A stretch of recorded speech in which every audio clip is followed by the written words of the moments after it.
right, everybody, welcome to another episode of ESL's King of the Hill, coming to you live from their Burbank studios here in Southern California. I'm James Chen. Hey, I'm Ultra David. That's right, we are continuing with this series. We're not continuing with everything about it, so there's a little bit of a change going on. Yeah, it was basically, so here's the story, right? A month ago, Smug became the king.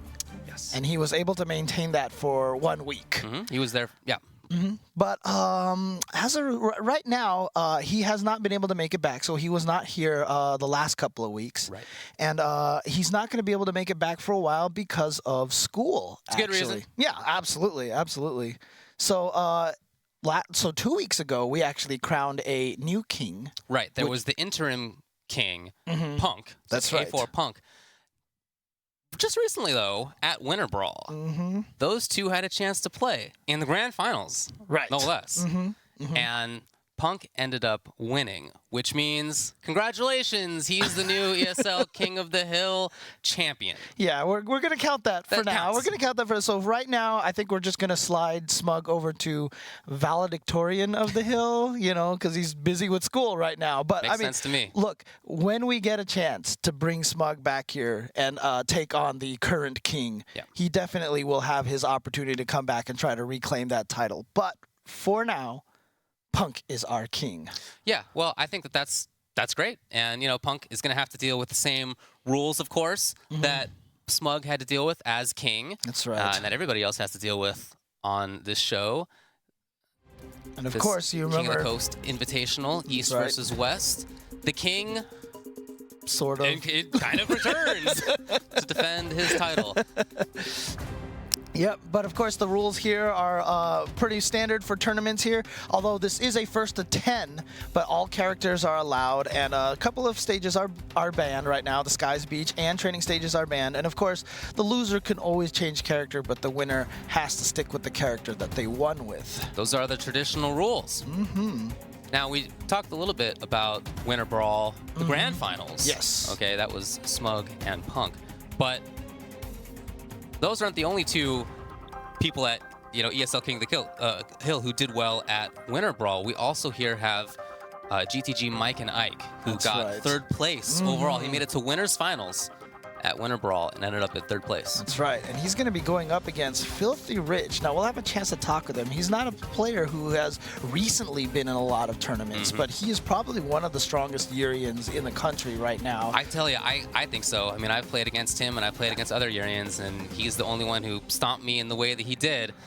So I do think he's very strong. He has a long history in the FGC. We'll talk about that in a little bit when we interview him. Yeah, but just kind of take a look at the bottom of the screen there. You can see a little previews of some guys coming up there. Like, I see Flo. Interesting. Flo And Ray Ray. I'm really sad, though. I really wish it was Flo versus Mike Ross. But, you know, I guess it's not going to happen. But, well, you know, that's both.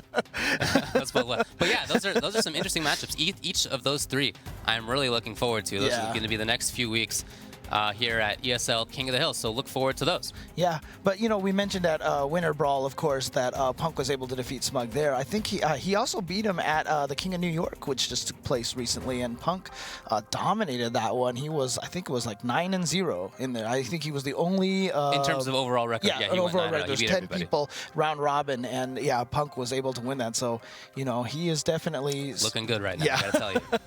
But you know, our two challengers, as we mentioned, very strong players. As you mentioned, Mikeand1ke, third place at Winter Brawl. And, you know, FilthieRich, as we said, we haven't had a chance to see him that much in terms of tournament footage, but we'll get a chance to see him in a first to 10 here, and I think I'm really excited about that. I definitely agree with that.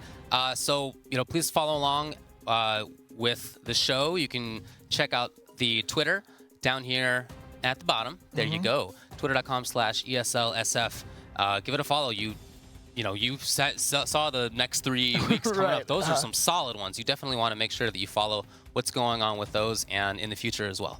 That's right. And of course, if you enjoy a lot of fighting game analysis and all sorts of other, you know, discussion on results and storylines and everything, and just even like watching us play games sometimes too, you can follow us along at twitch.tv/UltraChenTV as well as twitter.com/UltraChenTV, and that is you and I as well as Tasty Steve and Sajam.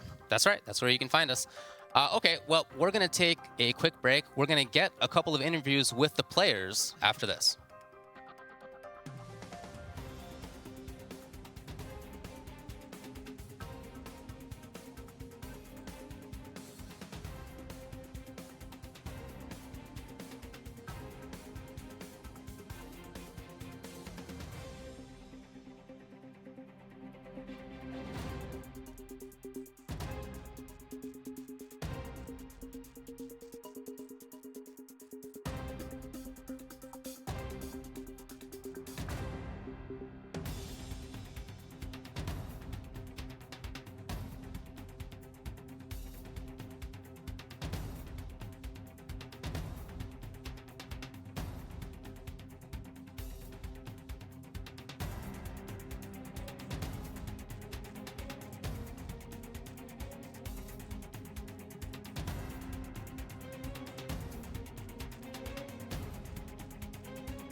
All right, well, here's FilthieRich. You're going to be one of the competitors on the first round of ESL King of the Hill this week. You play Street Fighter V. I do. I've been playing a lot recently.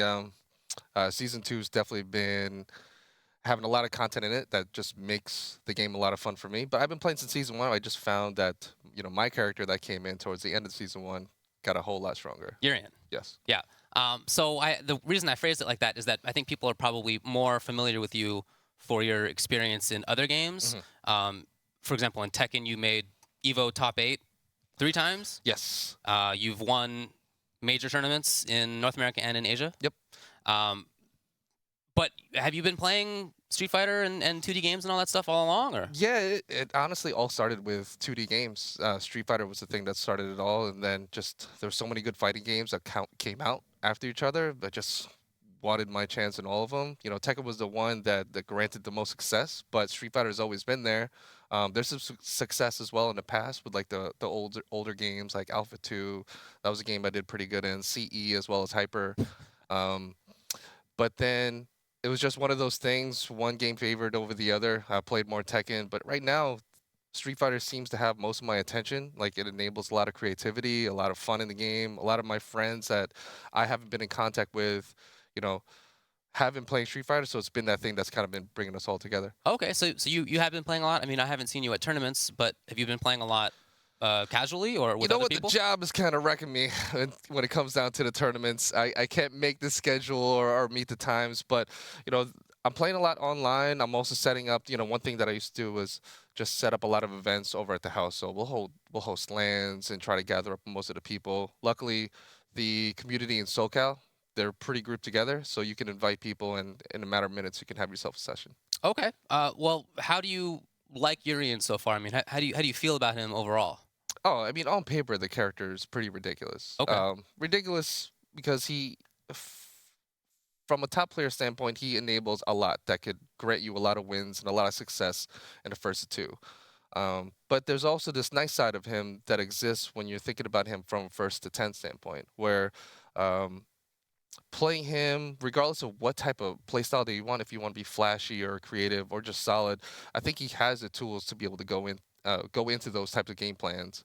And I think he's actually really, really good. He's got a lot of combo potential, a lot of setup potential. Yeah. This game, I feel like there's something nice about this game where you get to force a lot of mix-ups. Something that's like that I'm very familiar with in 3D games.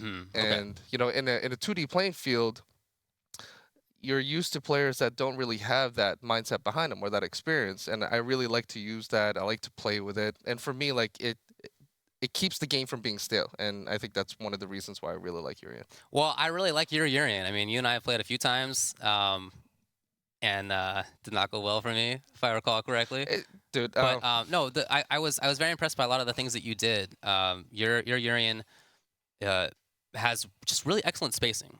And particular utilizations of that spacing in terms of how you set up chariot loops and headbutt loops and all that kind of stuff. He's got, a lot of his buttons are just a lot of fun to play with. the standing strong +3, and then with everything else coming out, like yes, he doesn't have a 3-frame jab, but I mean in one of those games, like yeah, okay, block. Um, his jab and his general ranges for a lot of his moves enable a lot of whiff punishing.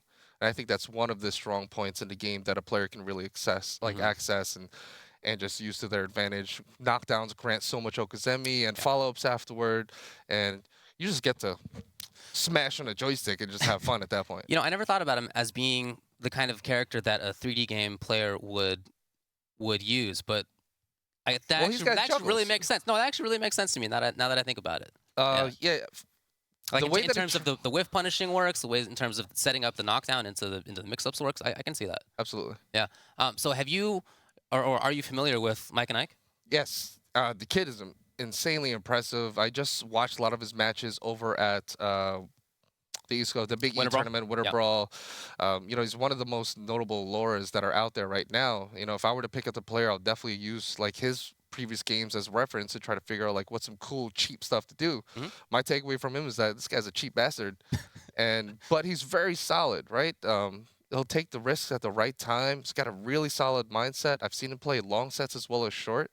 So like he's definitely accounted as like an amazing player, and honestly for me, I'm just like honored to be able to play somebody of his caliber. Awesome, man. Well, you mentioned that your job is taking up a lot of your time. Breakaway is what you're working on. Yeah. Talk about that a little bit. It's a new game that we're working on over at Amazon Game Studios. It's a genre that we're just trying to create at the moment. We're calling it a team battle sport. It's 4v4. Right now, it just finished our alpha, and we're just trying to get more information as possible. As far as like a background goes, it's the same team that created KI. And there's also other people that are on the team. We have people that worked on Hyper. We have people that worked on Weapon Lord. We have people that worked on like I worked on Tekken series for a while. Right. So there's a lot of love that's going into the product, but we're still just starting off fresh. We're just trying to get it out there to the people. Cool, man. Well, I appreciate the interview. I hope things go well for you. Hell yeah. Good Thanks, luck, man. Let's head over to James. He's gonna have a word with Mikeand1ke. Hello, everyone. I'm here with Devin, a.k.a. Mikeand1ke. We just talked with Rich, who has been playing fighting games for a very long time. But tell me a little bit about your history with fighting games. Well, I've only been playing fighting games since 2014 with Ultra Street Fighter 4. I saw Evo 2014, and I was like, wow, this is really sick. So I tried it out. Obviously, was bad at first. And then I got, okay towards the end. Then when Street Fighter 5 came out, committed a lot of time, and now I guess I'm good, I guess. I mean... Well, I mean, it's interesting because a lot of people, they always talk about how fighting games take a very long time to get good at. For someone who's gotten to this point, you just got third place at Winter Ball against some really hefty competition, right? So what did you do to get yourself to this level so quickly? I played like a lot, studied a lot. Like I played like at least 4-6 hours, like, online on anything, like for like all day, every day. I just wanted to get really good, like as fast as possible, I guess, with Street Fighter 5 coming out. It's a new game, so everyone's on the same playing field. So I thought if I practice a lot, maybe I'll be good, and I guess I'm good now. You're going to end everything with, I guess I'm good right now. But no, I mean, well, here's the interesting thing, though. I mean, you mentioned that you played a lot online, right? So a lot of people, there's this kind of stigma that you can't get to that level by only playing online. But is that where you got most of your practice from? Yes, online. Because I don't really have too many locals. They're all far from me. So online play is usually where I get my practice from, yes. Okay. Well, so you're from New Jersey, correct? Mm-hmm. Okay, so let me ask you, so I don't want to look too far ahead because obviously we've got FilthieRich in the way here, but, Punk, who is the current king, who does not live in New York, was invited to King of the New York recently, but you were not invited. Like, does that actually sting a little bit, or is that something... No, I mean, honestly, they wanted me to come to play in the qualifier or whatever, but it's like 2-hour drive or whatever, and I don't drive, and I just have like my dad or whatever take me, but I didn't really feel like bothering them about it. It's a long drive, tolls are really expensive and all that, so I was like, I just hold off on King of New York because I'm coming here, and I'm going to other events in the future anyway, so I just held off on it. Okay, makes sense. Well, so you are going to be going up against FilthieRich. Now, you play mostly Laura, but you did play some Urian at Winter Brawl as well, and FilthieRich is a Urian player. So how much do you feel like your experience with Urian is going to help you in this matchup? I know a lot of Urian stuff. Most of the stuff he does, I probably have seen or did because I play the character. So the experience really helps, like a lot. So, is there any point that you think you might want to try busting out a mirror match in him, or are you going to stick with Laura for the most part? No mirror matches, no. Just Laura, probably. I don't think I'm going to play a mirror match. Because you know when Urians versus Urians, a lot of Aegis reflectors. It's the real mirror match, right? No, but do you have any sort of surprises that you're ready to pull out against Rich, or how much practice do you have against fighting good Urian players? I don't think I've actually played any really good Urians at all. Not that I played, Royal Mist. He got top 8. I played him like online before, but other than that, I don't play. I just play the character. I really don't play against the character too much, but I know how to beat him. So. Okay, cool. But so I'm assuming this year you're going to be traveling to a lot of events. You're on part of the Gut Tough Gaming, correct? Sponsor. So are they going to be flying you out to a bunch of different events? Yes, they're flying me out to Final Round and probably NCR, anything else in the future. Probably almost any CBT event they're trying to fly me out. Yeah. So you're definitely making a run for this Capcom Pro Tour this year, correct?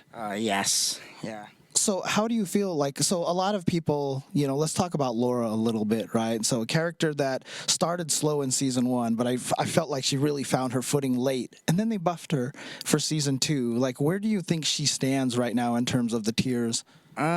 She's probably S tier. Top 5 or maybe 6 to 7. Like 5, 6, 4 to 7, like around there, I guess. Yeah. All right.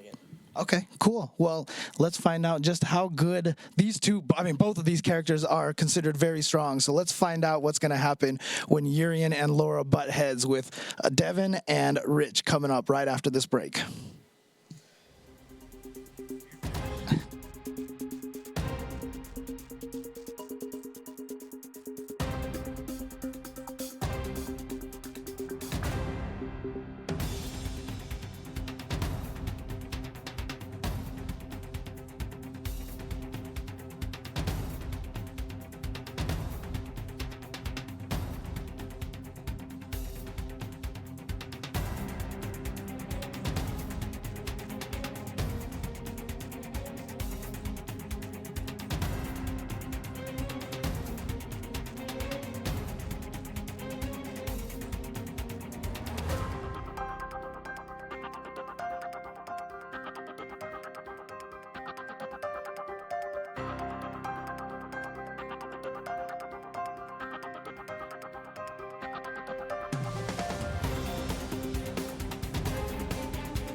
And welcome back to King of the Hill. Got a pretty good match coming up here. Yeah, I'm really looking forward to seeing how this goes. They are both really strong characters. They control things in kind of different ways, right? I feel like Urian has a ton of control of the screen. His movement, I think, is really strong, and his pressure is really good. But, Laura's movement is good, too, and her pressure is awesome.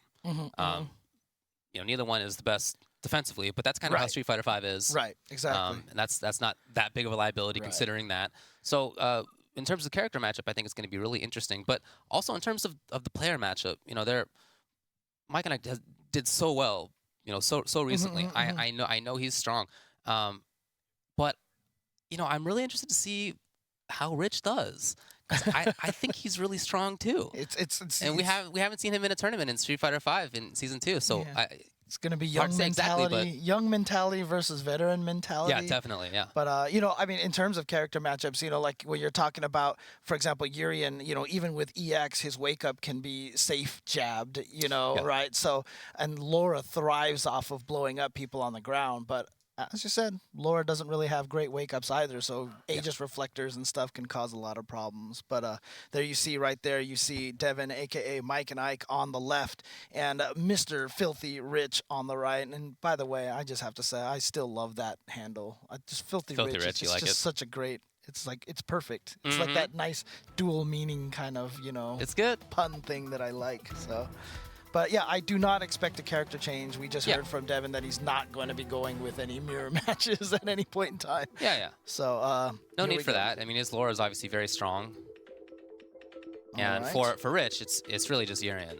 That's a big reason why he enjoys Street Fighter V is the character himself. All right. So here we go. We're gonna get into this. First to 10, of course. Who gets to play against A4 Punk? That's right. After this, the man who's been beating everybody recently, but. We'll have to see who it's going to be. Yeah, this first game is going to tell us a lot, I feel like. Yeah. Because, you know, especially because Mikeand1ke hasn't had a chance to really see much of FilthieRich's gameplay. But here we go. Here's the knockdown. It was such a patient start by both players. I kind of didn't expect that. I thought there was going to be a little more fireworks, but no. Okay, see, there we go, right there. You see the youth in play, the reactions to the whipped headbutt was able to stop that. Lovely pressure. I really like this forward movement. And again, Rich, so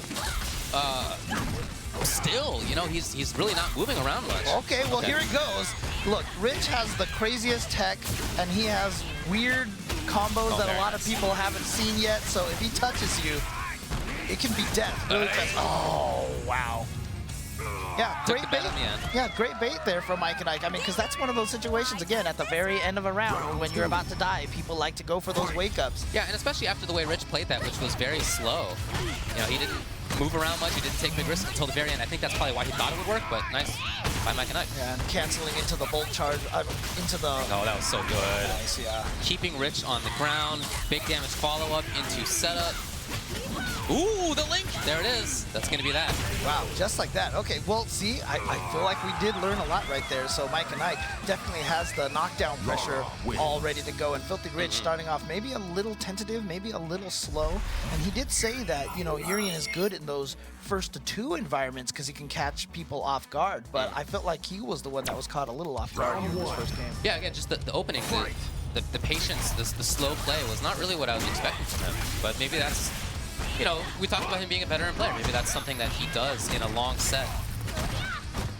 Just to establish things, you know, and then sort of build upon that as the set moves on. Well, he's definitely playing... Yeah, it's a very kind of zony style Urian. Very patient. Oh, until right then. Yeah, I love the timing on that. Going right through Thunderclap, and here we go into the corner knockdown. Yeah, there's that pressure again. Oh, the control was so good. And then the throw. All right. So now FilthieRich finding a little bit of his Urian legs. Getting that round there with a nice corner pressure. Starting off with one of the best moves in the game. Yeah, easily. Wow. So people try to hit confirm that. You can hit confirm the stand pierce itself. Yeah. He didn't quite get it, but that's probably what he's looking for. Wow. Let's talk about a couple of great buttons there. That standing pierce from the Urian, cancelable, and a crush counter at the same time that leads to 300 damage. Yeah. But then there's that standing medium punch from Laura, which is the most ridiculous anti-air. Very strong. Oh, nice. What a read. Right on through. Super's ready. Look. Oh, got him again. Trigger's ready, not gonna get a chance to use it. Round goes to Mikeand1ke. Yeah, I mean, after the command throw forward dash from Laura, that's just one of the things that you have to be aware of because technically you can get away, I mean, you can jab a double command throw like that, but it's just that you're scared of all the meaty buttons that Laura can put into you when you're getting up. Ooh, there have been so many crouching jabs interrupting things. That's something that Rich really has to look at. I like that Mikeand1ke is keeping it up while it's working. Again. Yeah, because canceling Again, into the the jab. thunderclap in the middle of block strings is a great way to kind of frame trap people. So I like that FilthieRich just EX headbutted right through there to kind of discourage that behavior. Oh, the link. And here's the pressure now. And I've often heard that from Urian players is that, you know, when Laura throws a thunderclap like that, the goal is to try to catch her low. Oh wait, here we go. Oh, to the air. It's not enough. He needs more. He went Again. to the mirror. If he had the charge and went to the EX charge, that might have been able to kill off of the crouching light punch. But that button into mirror is not advantaged. I mean, Oh, you're disadvantaged there. So. But that's why, because he did crouching medium, crouching light, but he didn't cancel the light into a chariot tackle or something like that. I thought, or maybe even a headbutt. Nobody was crouching, so He's really got to look at those buttons that Mikeand1ke is sticking up. But again, while they're working, I love that Mikeand1ke is still going for that. Yeah, one of the things I was trying to point out though was that, you know, you want to try to get under the thunderclap so that if you hit her, the fireball disappears. But Urian doesn't really, at a closer range, all of his buttons have a high enough hurt box and it's hard to slip under. Nice. Again, a lot of patience coming out of FilthieRich. Okay, he has a side switch. Oh, no chariot. Okay, here we go. Gets a throw, and that's going to be able to get the juggle now. Ooh. Oh, I think there could have been more there. I don't know. Again, the crouch. Oh, right through it. Yeah, that's going to be able to kill, but the story of the tape right now is this counter poking crouch light punch. The interruptions from Mikeand1ke have been on point. And again, see the reactions on that whiffed headbutt? That was amazing. Advantage there. FilthieRich trying to get away. You have to find good opportunities to view reversal against Laura because some of the things she can blow up, like that, there had been a view reversal there she could have gone to grab anyway. Oh wow, not quite stunned. I thought that was gonna be stunned, but you know what? The meaty light kick's gonna do it. There it is. Mikeand1ke is gonna take that with a perfect nonetheless. Again, third place at Winter Brawl, and you know, second only to Punk and Smug, who was the previous king and the current king, you know, so. There's the link and the knockdown. And again, the interruption. Again, I mean, while it's working, keep it up. I'm just surprised to see Rich not expected at this point. Yeah, but Rich continuing there it is. Good job. He blew it up there. Getting through the thunderclaps with the EX headbutt as well. So he definitely got, yes, and again. Oh, hold on now. Everything can change just like that. Yeah, and it was really interesting because after the EX shoulder charge, you know, obviously if you have a 3-frame button, that's what you're supposed to press after Urian finishes his EX shoulder tackle if you block it. But Mikeand1ke looked like he was hoping Filthy knew that, and he walked forward instead, and Filthy disrespected him, came out with his own crouching light punch in the headbutt. Yeah, it's an interesting idea for somebody who has played so patiently so far, but Rich had the right call. They tried to get a counter hit. Last time he did jab into V-skill forward. Interesting, the roundhouse. That's traded with the fireball a couple of times, and if you can trade with Laura to get her away, then that's better than just taking the mix-ups like this. Probably going to be the round. Link, yes. That's such a sick combo. For sure. You mentioned it earlier, but Laura did kind of start off slow in Season 1, and then as players figured more and more things out about her, she did get stronger for sure. And, lots of tech there. I feel like we say this every week, but gotta give the shout outs to Javits. You know, he came up with a lot of the crazy Laura tech. Sure. A lot of the combo setups off of stun. Speaking of stun, it's coming up. No! Again, the interruption. All right. Oh, you gotta. Oh, wasn't expecting it. Yeah. There's the overhead again. That's gonna be the stun right there. And the round, and the game. Just like that, it can fall apart. This is what Laura does to you. This is exactly what she does to you. She has that ability, and the one thing that you have to have as experience versus Laura is that when she's comboing you, make sure you are quick rising.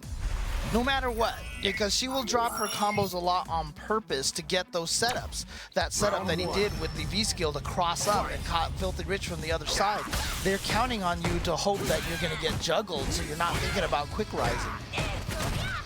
We might be seeing a bit of a style switch here from FilthieRich, a little bit more approach, a little bit more in the way of buttons at that mid-range, because he had been doing almost nothing there for some time. But Mikeand1ke so far has done such a good job on whether to go meaty or attack or command throw. And again, just never letting FilthieRich get anything going off of those whiffed headbutts. They can be a way to kind of sneak in there, but oh, there we go.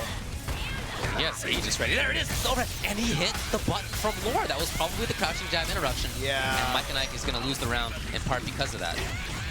That's the, Or wait, not. no. Thought that was going to do it, but he needs more. Yeah. And you can't count Laura out. He's still sitting on another V trigger. He's still got another mirror. He's trying to find a way. That's not safe, but you know what? Hold on. One more. Either way, he has EX. He brings it up, but it's not at the right time. And he hit a button afterwards, but got counter hit. And that was why Mikeand1ke was able to combo the crouch light punch into the medium punch.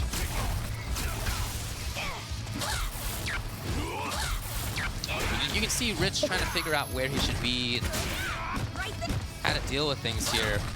And we're seeing some changes from him as the set moves on, but so far, obviously, Mikeand1ke has gotten the better hand of things. I mean, he hasn't really gotten crush countered after too many times after an EX headbutt, but you can see that kind of old school mentality of just like, I'm gonna uppercut in the middle of strings, you know, punishment be damned, you know? Right. I'm just gonna do it. Oh, you gotta do it sometimes. Oh man, just caught him. Here's the grab. Oh, this is what we saw last time. Oh yeah. Jumping away. Oh no, catch! That's so sick because it's armored as well. Maybe. Oh. And the overhead, it was enough. Woo. Mikeand1ke didn't look too pleased with himself there for having been hit. I wonder what he was trying to do. Yeah, a little sigh of relief there, I'm sure, for Filthy. Nice counter hit confirm off of a forward dash right to start the round. A little too far for that overhead to connect.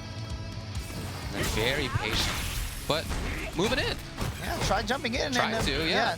He was all ready to go. It's like I said, it's that young man reactions from Mikeand1ke. No buttons after. Okay, they are.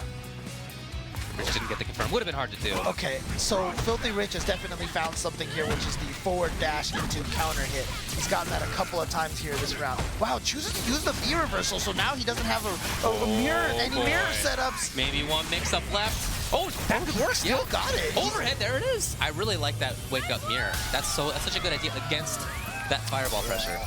I actually didn't think he was going to get that that V trigger there because he had just done a V reversal. But yeah, good job keeping track of his meters down there and having that ready to go. Round 1. 3-2. Fight.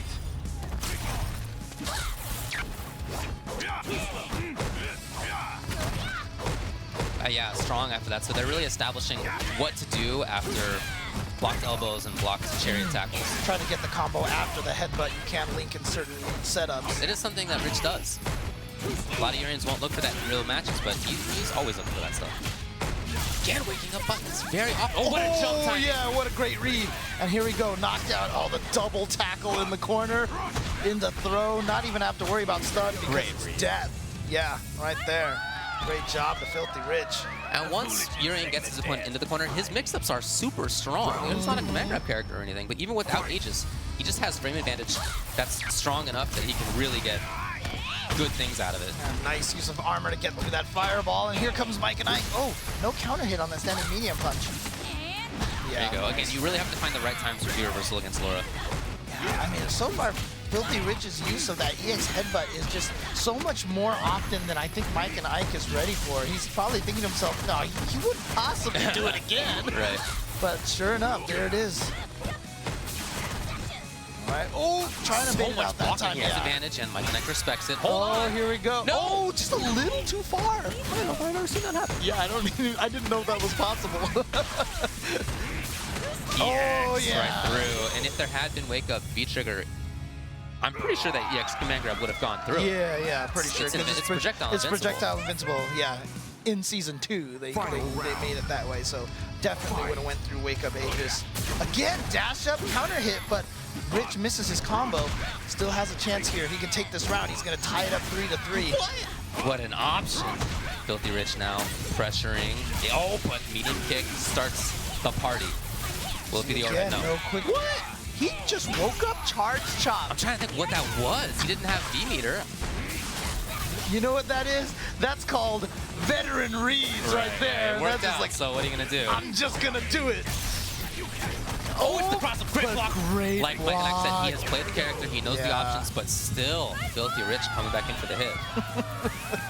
There you go, FilthieRich with a little bit slow start right there, but now he's got it all tied up 3-3 now. Oh, quit smiling. Look at that guy. On the right there. With his man bun. Round 1. It's cool though. So trying to go for that like it. Akuma look there. Yeah. Well, actually, no. That would mean he'd have to have crazy hair and this weird beard that blends Yeah, I into don't think it, he can but- grow a beard, so. Yeah.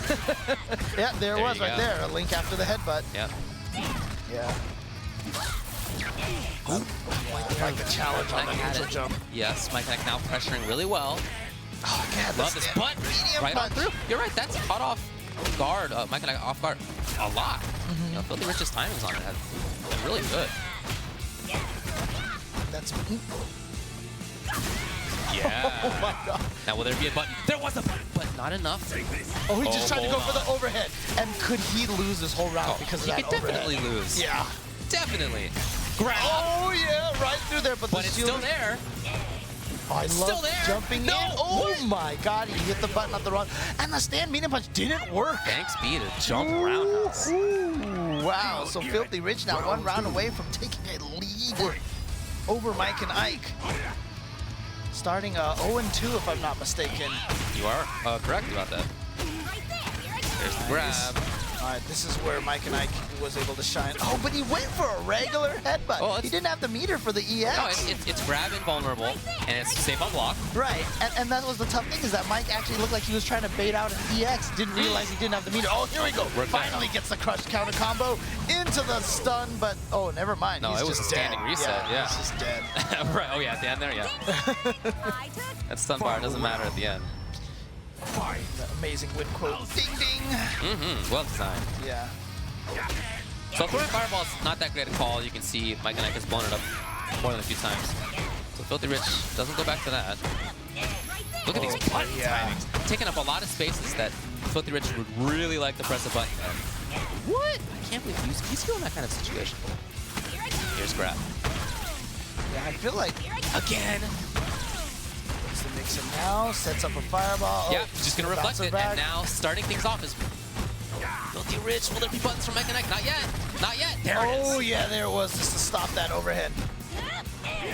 Oh, try to whip punch with crouching heavy punch? Really? You know, it's a nice job by Mikeand1ke. But yeah, I've seen FilthieRich do that. Like I said, I played against him a few times. And he will use Crouching Fierce in footsies in a way that I just don't see very often. It's a whiff punishable option. I mean, it's not. Right, yeah, You know, it's yeah. out there for a little bit. Yeah, But, even if you block it, it's super negative. but you know, you can confirm it into ball Oh, that's true, that's true. or whatever you got. But yeah, so far, what's interesting Okay. to me is I feel like the rounds have been really just them going back and forth, figuring out their button timings. Because when Rich was winning, he was hitting a lot of the buttons, he's getting a lot of the counter hits, using a lot of dash and counter hits. And then all of a sudden, that last game, Mikeand1ke was the one hitting all the buttons, and they were all working. Well, that's how these two characters are. You know, there you go. I feel like both of these characters are so much about having frame advantage and pressing the issue. And if they don't actively have it, it's not that easy for them to steal a turning. You know, they don't have a Dragon Punch, right? I mean, they have either unsafe or nothing. And so if you have the advantage, like Mikeand1ke does right now, gotta keep it, and you can do it. Beating out looked like the EX shoulder tackle. Looks like FilthieRich was just trying to get out of the corner. He's not going to be able to do this. There was definitely a view reversal in there that came out as overhead. And see, again, the biggest problem right now is that FilthieRich, I think the one area of inexperience he has in this match is he's not quick rising every situation. Laura does get free juggles after the EX thunderclap like that. And she goes for a lot of standing resets that way, so you don't have to deal with the quick rise or the back roll. However, if she does nothing and you weren't hitting buttons to do quick rise, you just fall into those thunderclap traps that she has set up. Oh my God, he just ate the jump fierce, and look at how much damage she took for that. Yeah, all set. Coming in with the elbow. Oh, not a safe spot for that. Yeah. I think he had the oh, nice. There's the block, still has advantage. Definitely one of the weaknesses that Urian has is that his anti-air is not very good. But oh, wow. Okay. That was a little funky, but it ended up working out for FilthieRich. A foolish insect is dead. Round 2. Takes the round. Strong start. Catching strong. So yeah, like I said, they have been going back and forth on what buttons to press in those neutral situations. Nice, confirmed. Both of them challenging each other with their crouching light punches. Of course, Laura and I know her standing light punch is 3 frames. So, and as they were talking about earlier, FilthieRich was talking about no 3 framers for Urian. Right. Oh Okay. boy, here we go. He still has him here, yeah. Will he find it? Oh, wow, what a cool escape. I mean, I like the idea from FilthieRich, but perfect timing to jump from Mikeand1ke, Yeah. who is looking for a fireball for sure right now. I don't expect that to come, but we'll see. Oh, wow, nice, that block. Oh, he tried to get something, maybe tried to grab, and Mikeand1ke is going to get through. But here's FilthieRich, it's enough! Again, that EX headbutt has pretty much been keeping FilthieRich in this match right now. It's just those key times that he's been able to throw that out, and Mikeand1ke just not paying enough respects to it.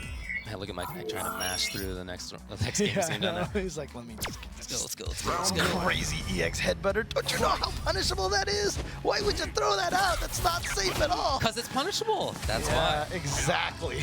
Exactly. Like I said, I mean, it's interesting. I don't want to make too big deal out of it, but I mean that is definitely old school mentality. Because a long time ago, people would just throw out uppercuts in all these like really terrible situations. Hey, you have to. You have to in this game too. If you have something that's invincible, then you have a leg up on a lot of characters. Well, it's time to block, and I think that's the first time that FilthieRich has blocked after going for headbutt. Trying to take up a lot of space, so Mikeand1ke backing off. I like the idea. Ooh, comes in time. Oh boy. That's a lot of damage. Yeah, but he goes for the knockdown setup instead of going for any sort of standing. You see he was worried about the EX headbutt? Nice, right into the mirror. He's gonna go for a reset. Into what a tech! But then ends up bouncing off of there, and FilthieRich almost was able to improvise a combo. Oh, he went right through, and EX does it! What a risk to take, but he's been so right. And yeah, and I just saw Mikeand1ke right there just shake his head. Oops. I accidentally just pressed the wrong button. Disqualified! No big All right, deal. let's bring on Punk. Yeah. No, just kidding. Oh boy.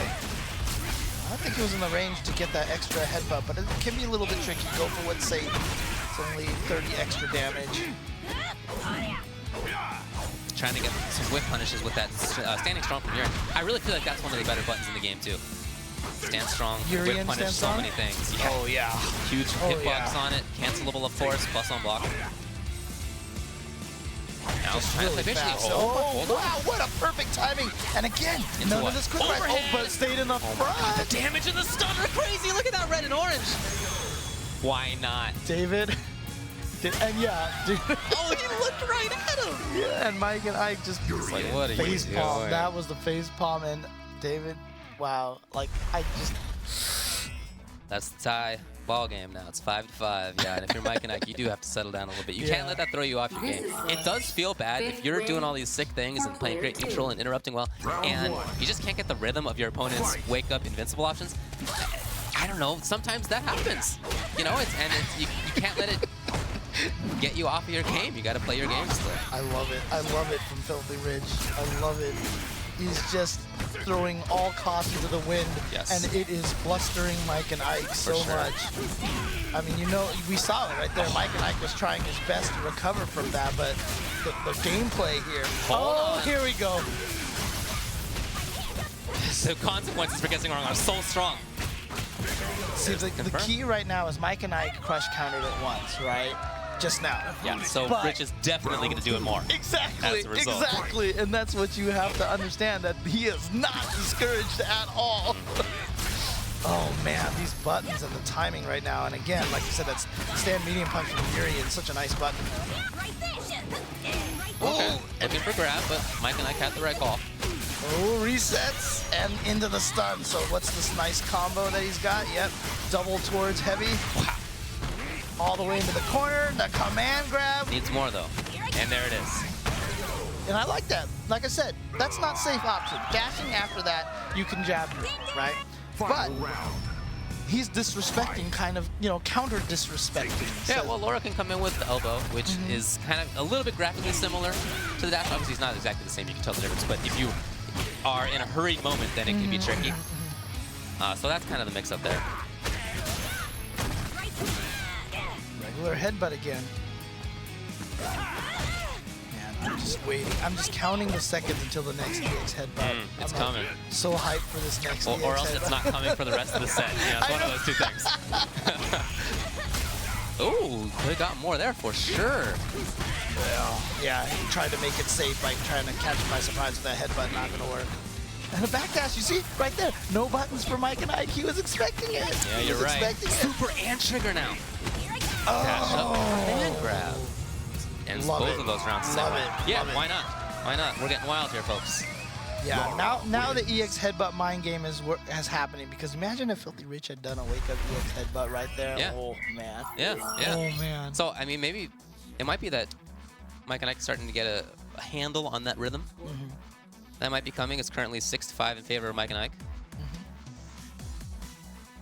Also, it just could have been one of those things that when he killed Mikeand1ke with the EX headbutt, and we saw the face bomb and Yeah. the delay and the breathing, FilthieRich kind of was like, okay, now it's time to change up a little bit, and maybe Mikeand1ke is anticipating that. Right. Mikeand1ke's been doing fantastically offline too, of course. They're at Winter Ball, but he does have that online player background, and some of those players have a little bit more tendency to show their tells in person. Somebody like Rich, who's been playing since the Stone Age, is not going to do that in person. You always just, I mean, you stay stone-faced in the Stone Age, pretty much. That's right. Yep. Nice. Yep. There's that meaty elbow that you were talking about with the option, and yeah, it gets the Nice. stun. Dropping on him like a rock right now. Nice. Said you're from the Stone Age, where I'm just gonna drop a stone on you. Putting him in the gravel. Fight. Yeah, a little bit different approach there at the start from FilthieRich. Wow. Oh. Gosh. Dash up grab. It was the reset. Jump back, but you know what? So the reason why that happens is because the Thunderclap just has this ridiculous proximity box. Keeps you from moving backwards, so everyone ends up jumping backwards out of habit. Because they're not moving backwards, and they're like, oh shoot, I need to move backwards. So they jump back, and all the lures are ready for it. The block. Oh, very nice I love choice. it, yeah. Doesn't want it. Oh, see, he did it again. He jumped back. And Mikeand1ke was unable to take advantage of it. But yeah, good blocking. You got to be careful, because that... There it is finally. I mean, eventually it has to come. Just a question of when. Yeah, but I mean, Urian was still sitting on one mirror. Obviously not as easy to combo into it when it's the second one, but it's still a threat. Because any sort of crazy mix-ups could be the death of you off of a mirror like that. So all of a sudden, 4 straight rounds coming out of Mikeand1ke. Round 1. We've seen a very swing-heavy set. You know, both players have had those extended swings of really taking control. Oh, he's going to get the full damage. Oh, maybe he was hoping he was close enough. Back dash. Wow, what a choice against a character like Urian. But it was the right one. Again, meaty, but this time, you know, FilthieRich was like, oh, that's that combo. So he purposely dropped it, so he got the reset into command throw for more damage. Trying to be mobile over there as Mikeand1ke setting things up, but not in time. FilthieRich just like mobile, meet EX shoulder tackle. Right. That is the ultimate anti-mobile move right there. Plus on block. Really jab into it. Oh, and he goes low. He goes low. But chooses not to spend meter on the EX. Still has the advantage. Oh, but the button was there. And can you believe it? Regular headbutt. Again, gets the grabs. If there had been a button there, though, he would have been knocked down. Round 2. Fight. Lots of patience from Mikeand1ke. And like I said, I like the starts. FilthieRich has had a lot of success through that forward dashing and the button. But that earlier in the round just now did not pay off for him. Mikeand1ke finally ready for it. Very firm right there. Mikeand1ke now gets the pressure, dashes up, and then blocking. Again, jumping back away from the fireball. She's still in there, though. I mean, that mirror's right there. Oh, mirror went away just like that. FilthieRich. Oh, no intentional? juggle. I don't know. Oh, went for an empty jump low instead. Overhead, that's gonna do it. Stun. That's stun, and that's death. Can't miss that. That's right. What character gets to link a heavy button into a heavy button in that kind of way? How many characters can do that? Into a second heavy button that sets you up for a bunch of juggles and potentially error resets. Yeah, too. or more heavy buttons if you want. Yeah. You can do that. Yeah. It's maybe not the best tool, but you can do that. Fight. So each time there's been one player jumping out ahead, the other one has caught back up. Yeah, no one's had a bigger than 2-game lead. Right. It's always been at least 2 or less. And it has definitely swung both ways. I think Mikeand1ke has had a 2-game lead twice. Yeah. And FilthieRich has had it maybe once or twice in the same sequence. Rich getting away. Here's Mikeand1ke establishing things. And he just keeps looking for that. And I'm surprised to see FilthieRich go to it. Even a few times, because the way that Mikeand1ke is playing is that he's not being super active from far away. He's really boy. Here we go. Into the corner, goes for the jump setup, another mirror. The low. So we talked about how the second mirror is usually... Okay. Oh, he's so insistent. Oh my god. That's probably gonna... Oh, he went for the reset. Not enough One to kill more. him. The grab gets through. Right through the V trigger. But I do like that FilthieRich uses the EX Fireball to create the true block string off of the mirror, though. Because we talked about how unsafe the second mirror can be.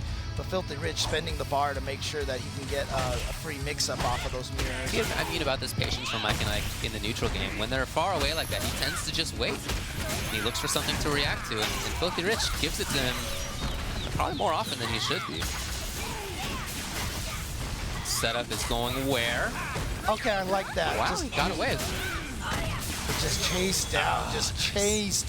And Mikeand1ke now back to the 2-game lead, and he's 2 games away from being able to go and challenge Punk for King. You can see FilthieRich starting to experiment a little bit with how to deal with some of Laura's stuff. Pressing stand short after her command dashes, grabbing a little bit more. You know, he's getting some different options in there. V-reversaling in different timings. But he's going to have to figure that out pretty quickly. And again, this neutral game, you see the patience I'm talking about when it comes to Mikeand1ke. He knows that once the party gets started, he has such a good time that, you know, he can wait for it to get started.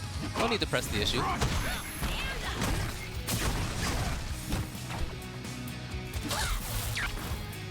So FilthieRich trying to wait it out, but he had a button. Oh, very fortunate trade for FilthieRich. He's going to get the combo in here. Wow, wake up throw against the charge roundhouse. Yeah, that charge roundhouse doesn't really move his throw box back anymore. Can't really use it in the same way that people did in Third Strike. All right, so we got a big old punish.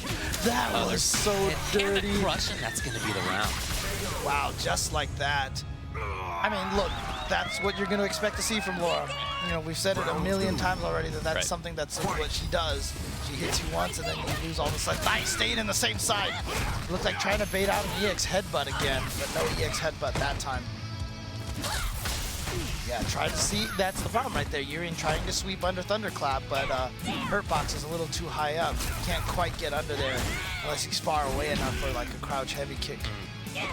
So Rich switching up the neutral game a little bit, but I really like Mikeand1ke's timings in terms of when he takes up the buttons from far away. Like I said, he's patient out there in footsie land, but you know, he will bring out buttons at appropriate moments. That right reactive play is working for him. So let's say FilthieRich's biggest problem is he didn't have the mirror ready to go, but he's got it now. His own solution to the V-reversal. God, I think he was looking for a cool setup there, and it just didn't really come. But another mirror. Oh, there was a reset in there. Yeah.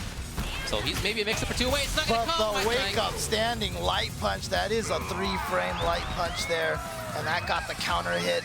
He was able to confirm into the full combo, and now our first 3-game lead is going to put Mikeand1ke at set game, I should say.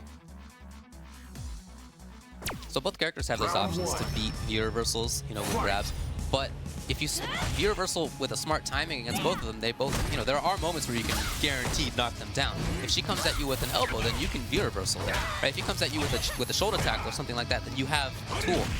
You just have to find those smart moments. Not always easy, I know. What a whiff punish by Mikeand1ke to beat that, to whiff punish the stand medium kick from Urian.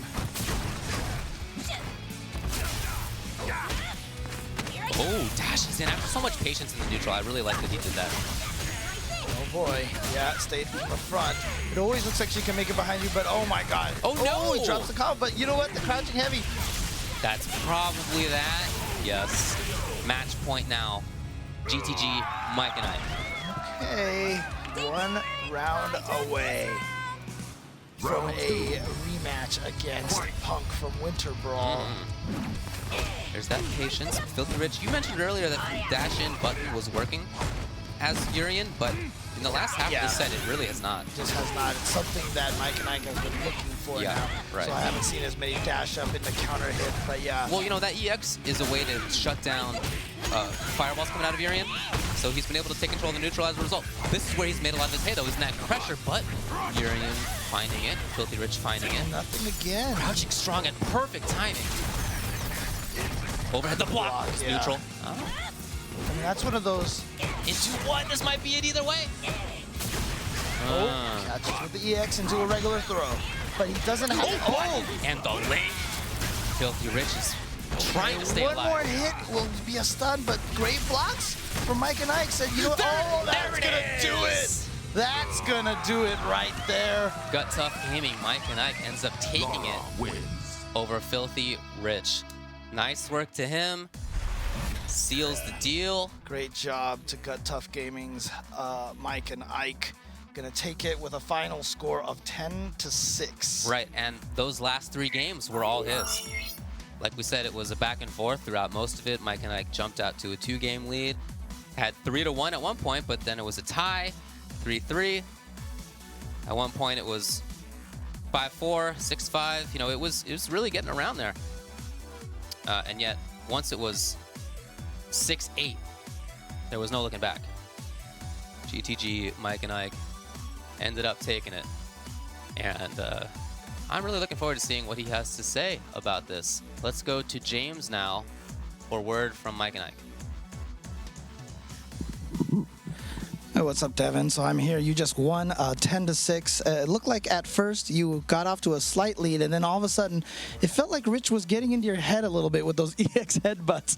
What adjustments did you make to take it so solidly at the end? Yeah, well, basically when I was playing kind of like more offensively, more, I guess recklessly, you can say, he was getting the advantage because I guess Urian benefits off of scrambles more than Laura, at least in the matchup. So I decided just to slow down a little bit, you know, and I guess it worked out. All right. Well, so you said that you haven't gotten a chance to play a lot of high-level Urians. So how did this match feel to you? Was it what you expected, or was Rich able to pull off a lot of things that you weren't expecting? I was actually kind of scared, like, on his wake up, and then I was scared, like, whenever he'll, like, do Aegis, because, you know, the mix-ups and all. It was weird, but, like, I try to punish the second Aegis again. It's actually punishable, but I guess I just kept mistiming it, so I'll actually get counter hit. It was really weird, but, you know, it is what it is.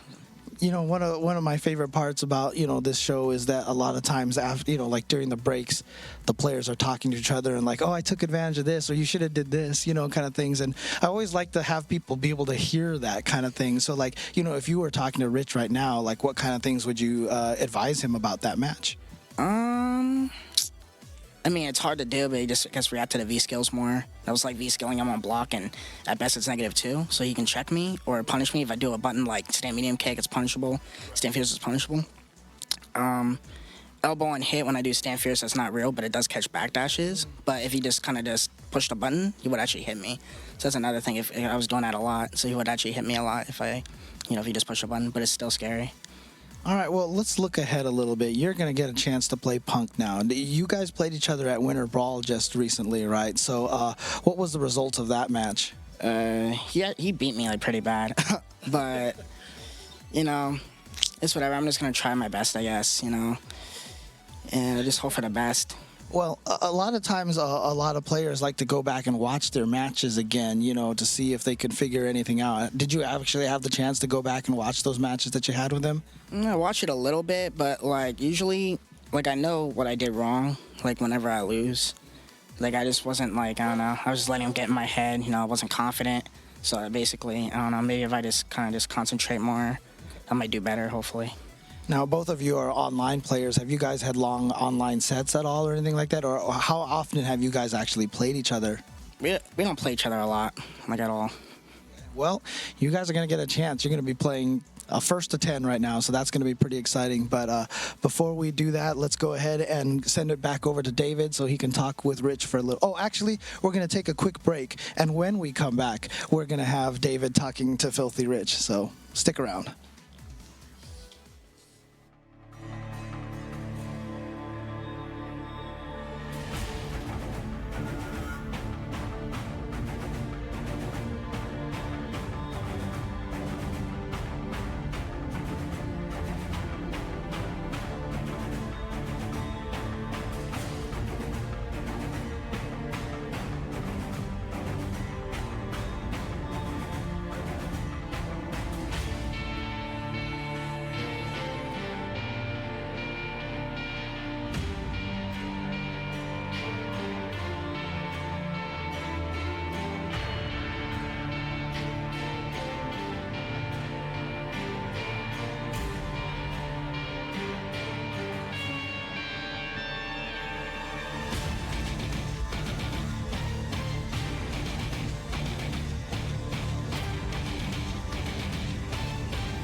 Well, I'm here to talk with FilthieRich about how it went. Ended up being 10-6 in the other dude's favor.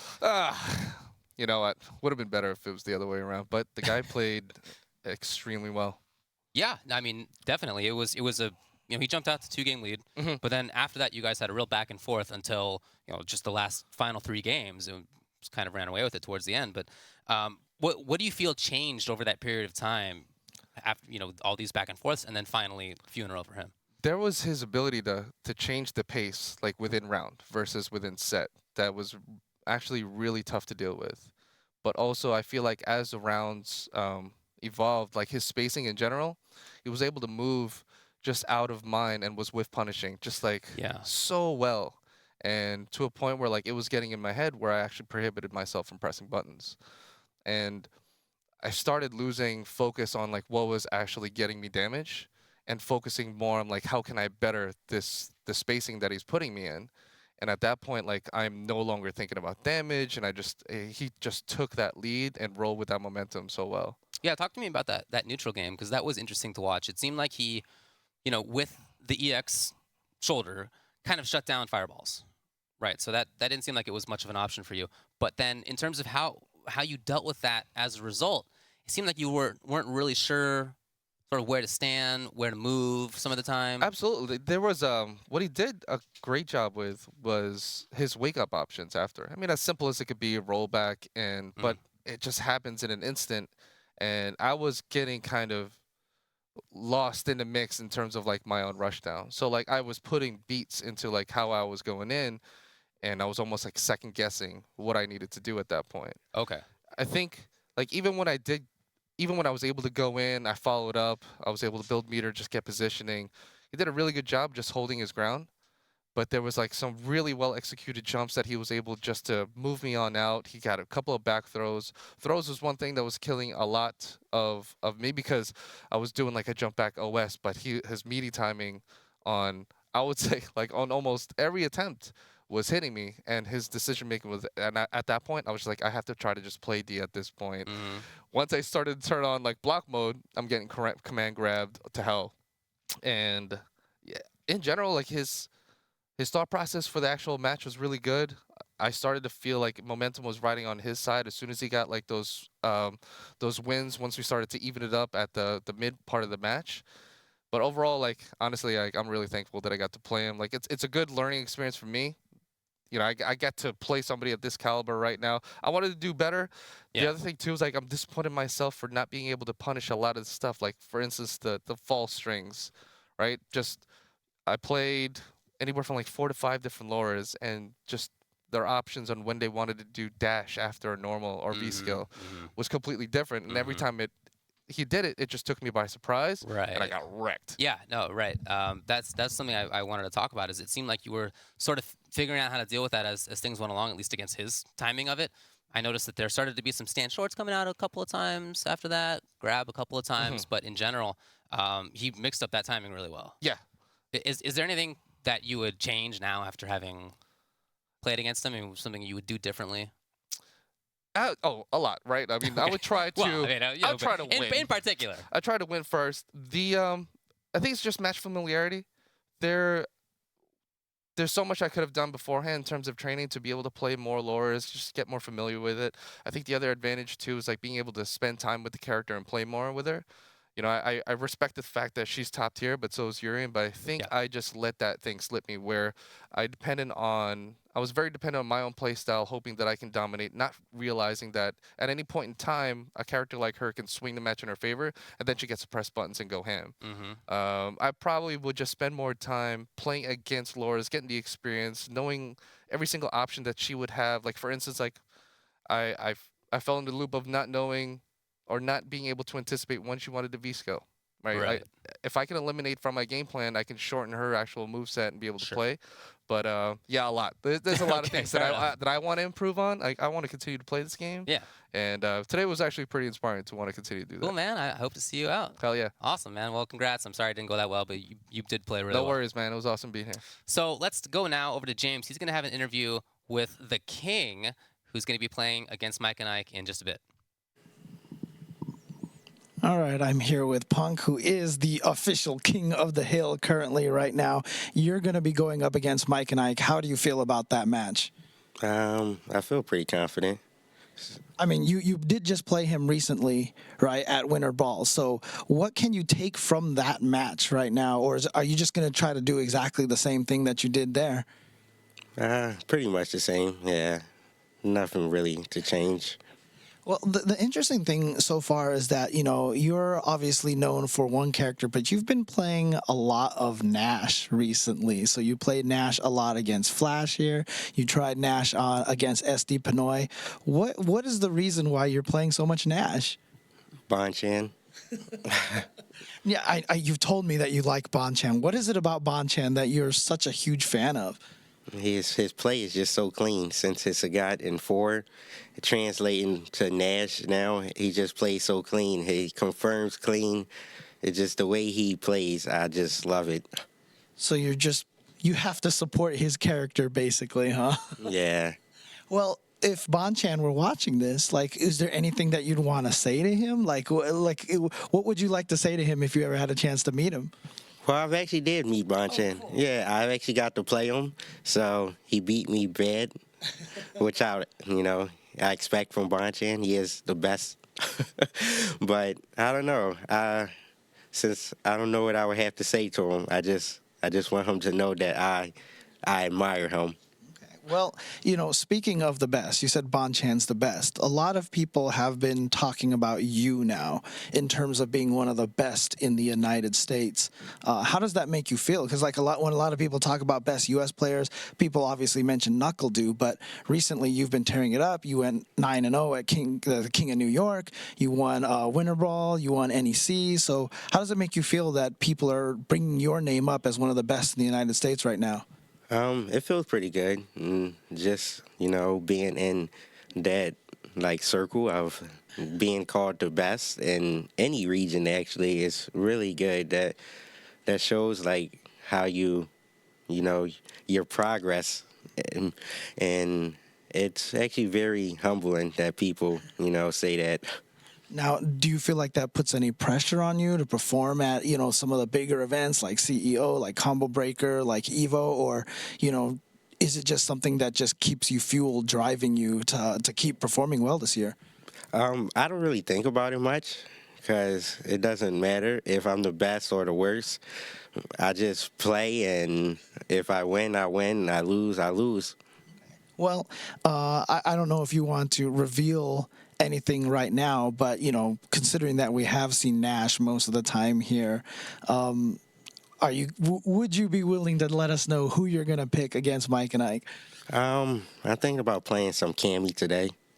For you, James. It's for you. All right, I'm down with that. Well, you know what? Then let's get to that. So let's get to a break real quick, and when we come back, we're gonna see Punk versus Mike and Ike for this week's King.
All right, welcome back, everybody, to ESL's King of the Hill.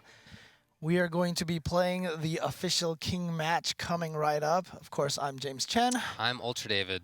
That was an interesting match to watch between FilthieRich and Mikeand1ke. It was back and forth for a while, but then Mikeand1ke ended up, getting, I think, 4 of the last 5. Yeah, 4 of the last 5 games to really get a big swing in there. And we talked earlier in the set about how FilthieRich was guessing right a lot in terms of when to bring out EX Headbutt and sort of that kind of thing.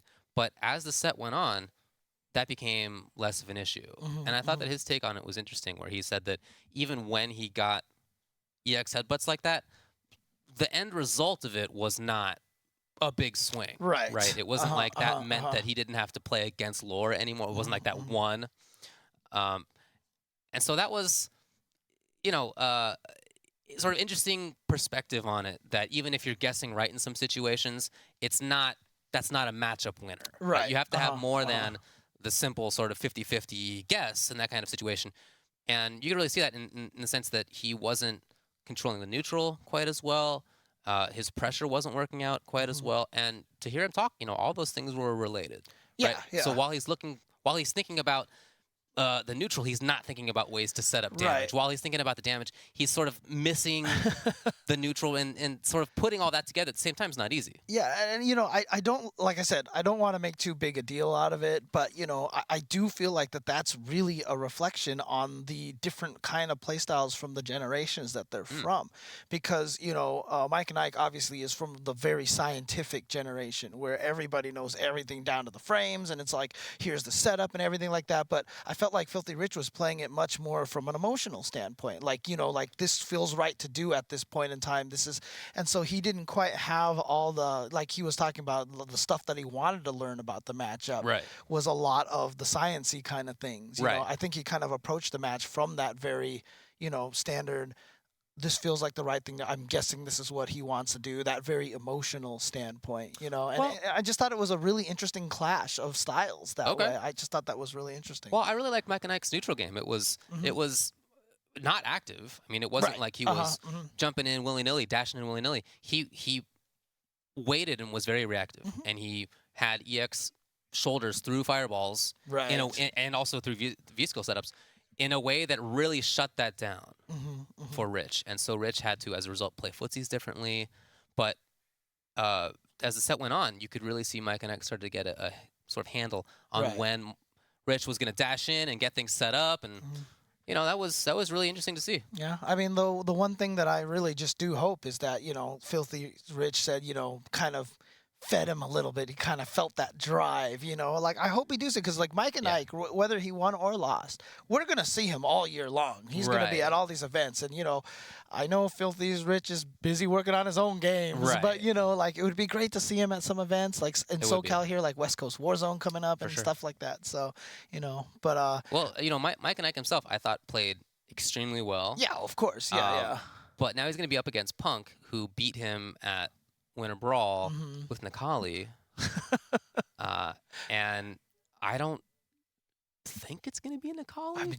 I mean, Punk just told me that he Cammy, and it's going to be interesting, because the thing about it was, what was interesting to me was that Mikeand1ke almost seemed kind of like, when I asked him about the match, he was kind of like a little downtrodden about it, But and again, if he went back and watched it and it was Nikali, watching that wouldn't help. Is that helpful? Right, yeah. If he's going to be going with Cammy this time. So, again, just in case you guys don't remember, but the format of this, of course, is a first to 10. Yes. So, definitely a lot of potential character changes from Punk if Mikeand1ke makes him change characters. Well, and when they played at Winter Brawl in Winners Finals, and Punk went Nikali, Mikeand1ke actually tried Urian. It was Laura and Urian. So we might, we'll see what happens. But we could see a switch. So that rule down there at the bottom that hasn't often come up here at ESL King of the Hill might right now. We'll see.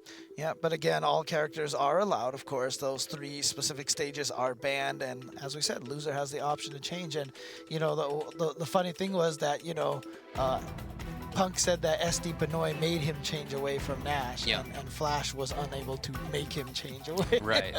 So let's see if Punk can make him change away from, you know, Cammy, Nikali, Yeah, whoever. well, he's got Cammy on screen right there. We'll see if that's indeed what happens. Again, check out those upcoming matches. I'm really excited yeah. for some of those. Yeah, dude. Blood, Commander Jesse, Ray versus Flo, Tampa Bison versus Rom.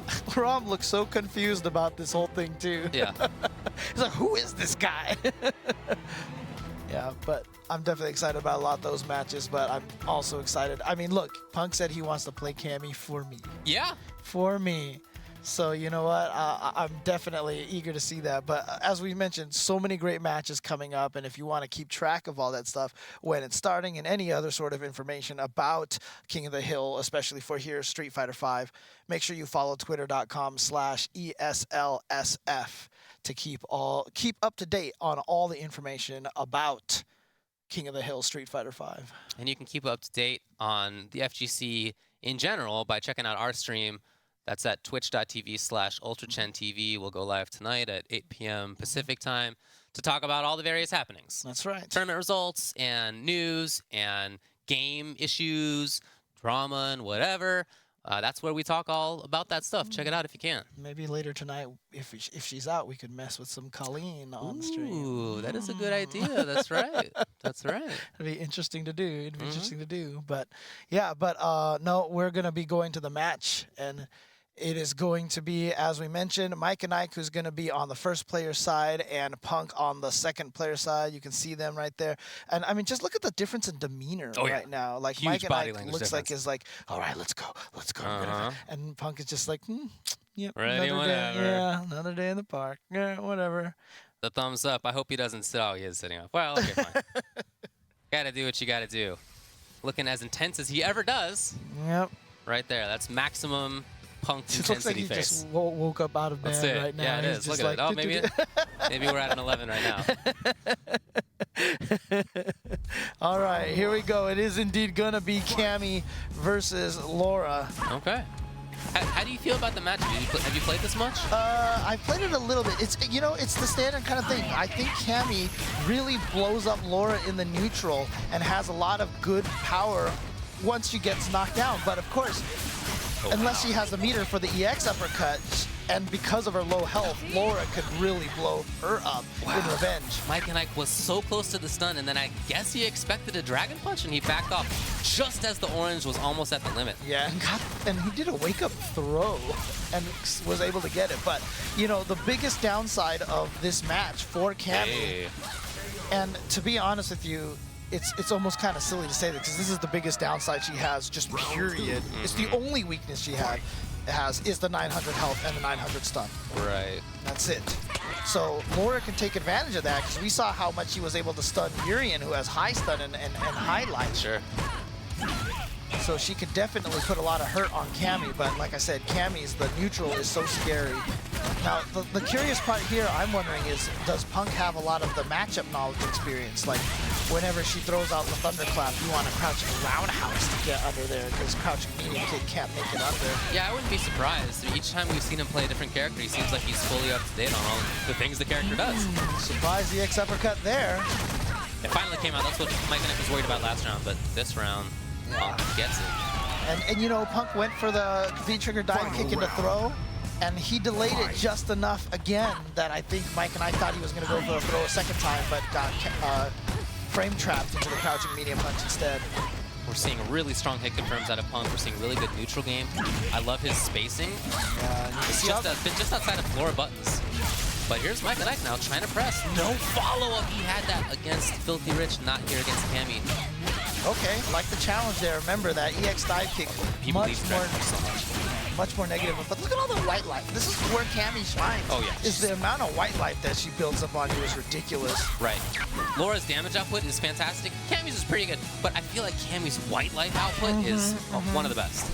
She gets a lot of free 100 here, free 200 here, free 300 there, you know, and it all adds up. Here we go. Knockdown into what? Dash a button. Patience. Oh, and then the frame trap from Mikeand1ke, and he's going to take that. So, you know, like I said earlier, you know, other players weren't able to get, well, I mean, SD Pinoy did get Punk off of Nash. I wonder if Mike and I can do that here. Just be like, you know what? You are not going to keep playing your little garbage secondary character against, or Tertiary, or what is the quaternary? Yeah, quaternary. Gotta pick it up after that. Yeah, I know. But I really like that Mikeand1ke went in at the end there after having shown that he was worried about Dragon Punch earlier in that game. He went in at the end, and that was the right call. So it's good to see. All right, going for the throw. Knew that that dive kick wasn't comboable. Nice whiff punish. Into the throw, into the stun. What's the combo he's gonna go for? Oh, just doesn't want to spend any meter. Saves all that meter because he has a big enough life lead. Figures he can save it, but you know what? Walk up medium. It's just the right spot. One sequence. Oh, he read the neutral jump and he got him. Oh, yeah, just lowering the stun and killing the momentum. Lowering the stun and killing the momentum. Was able to take that round. And Mikeand1ke spent a lot of meter in that comeback attempt. A lot of meter in that comeback. She does build it pretty quickly, but you're right. What a whiff punish.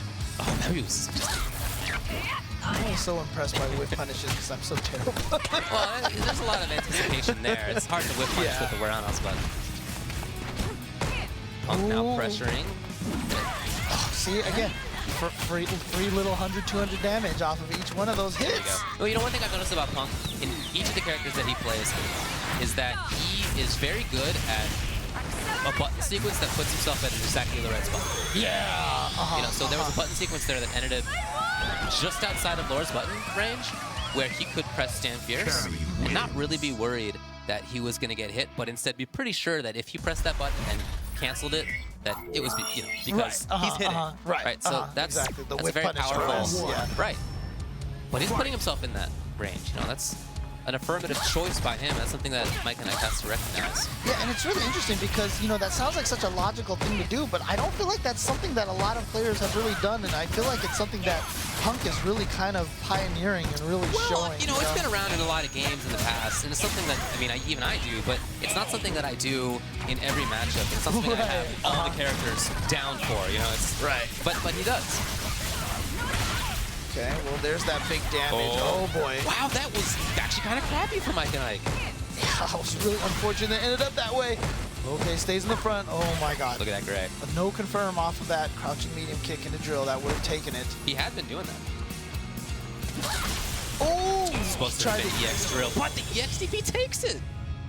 He's like, I saw all those EX headbutts connecting from Urian. He's gonna go for my EX uppercut too. Well, yeah. I mean, the thing about it is Cammy's EX uppercut doesn't have great horizontal range though, but that one was able to clip and get all 3 hits.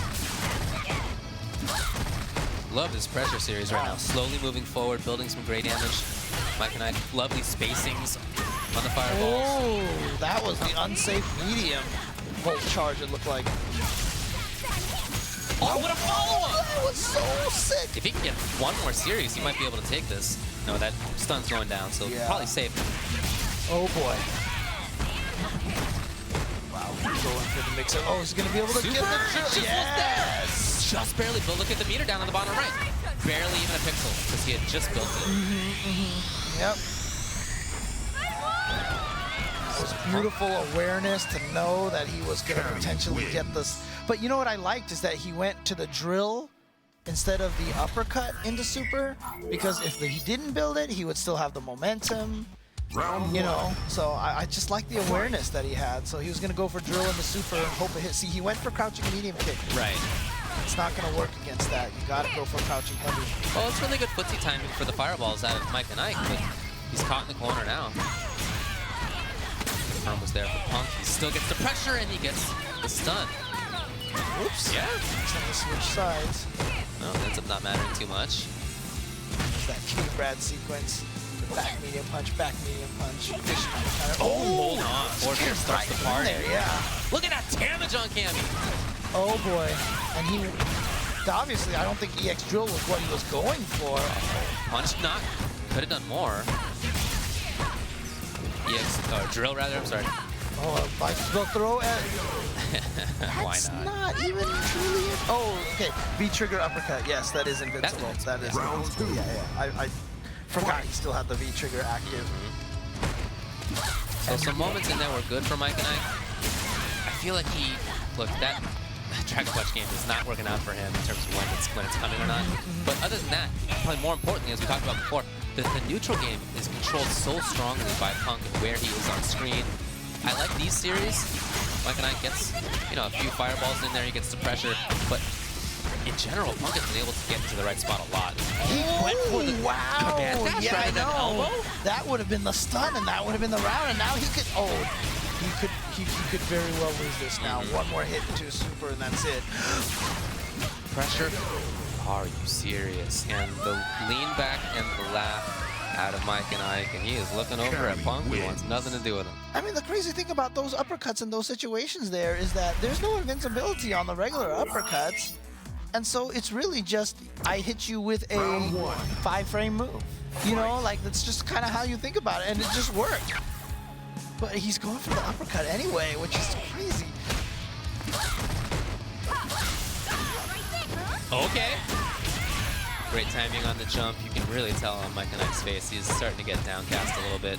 Right. I mean, you know what? It's interesting because this ability for Punk to use these secondary characters. I mean, we saw it what happened with Flash. It kind of got to Flash's head. Yeah. You know, and I feel like it does the same thing because you're just like, if I can't beat the secondary character, he can bust out Laura. Karen at any time and blow me up. Yeah, or Nikali, as we saw at Winter Brawl, right? So.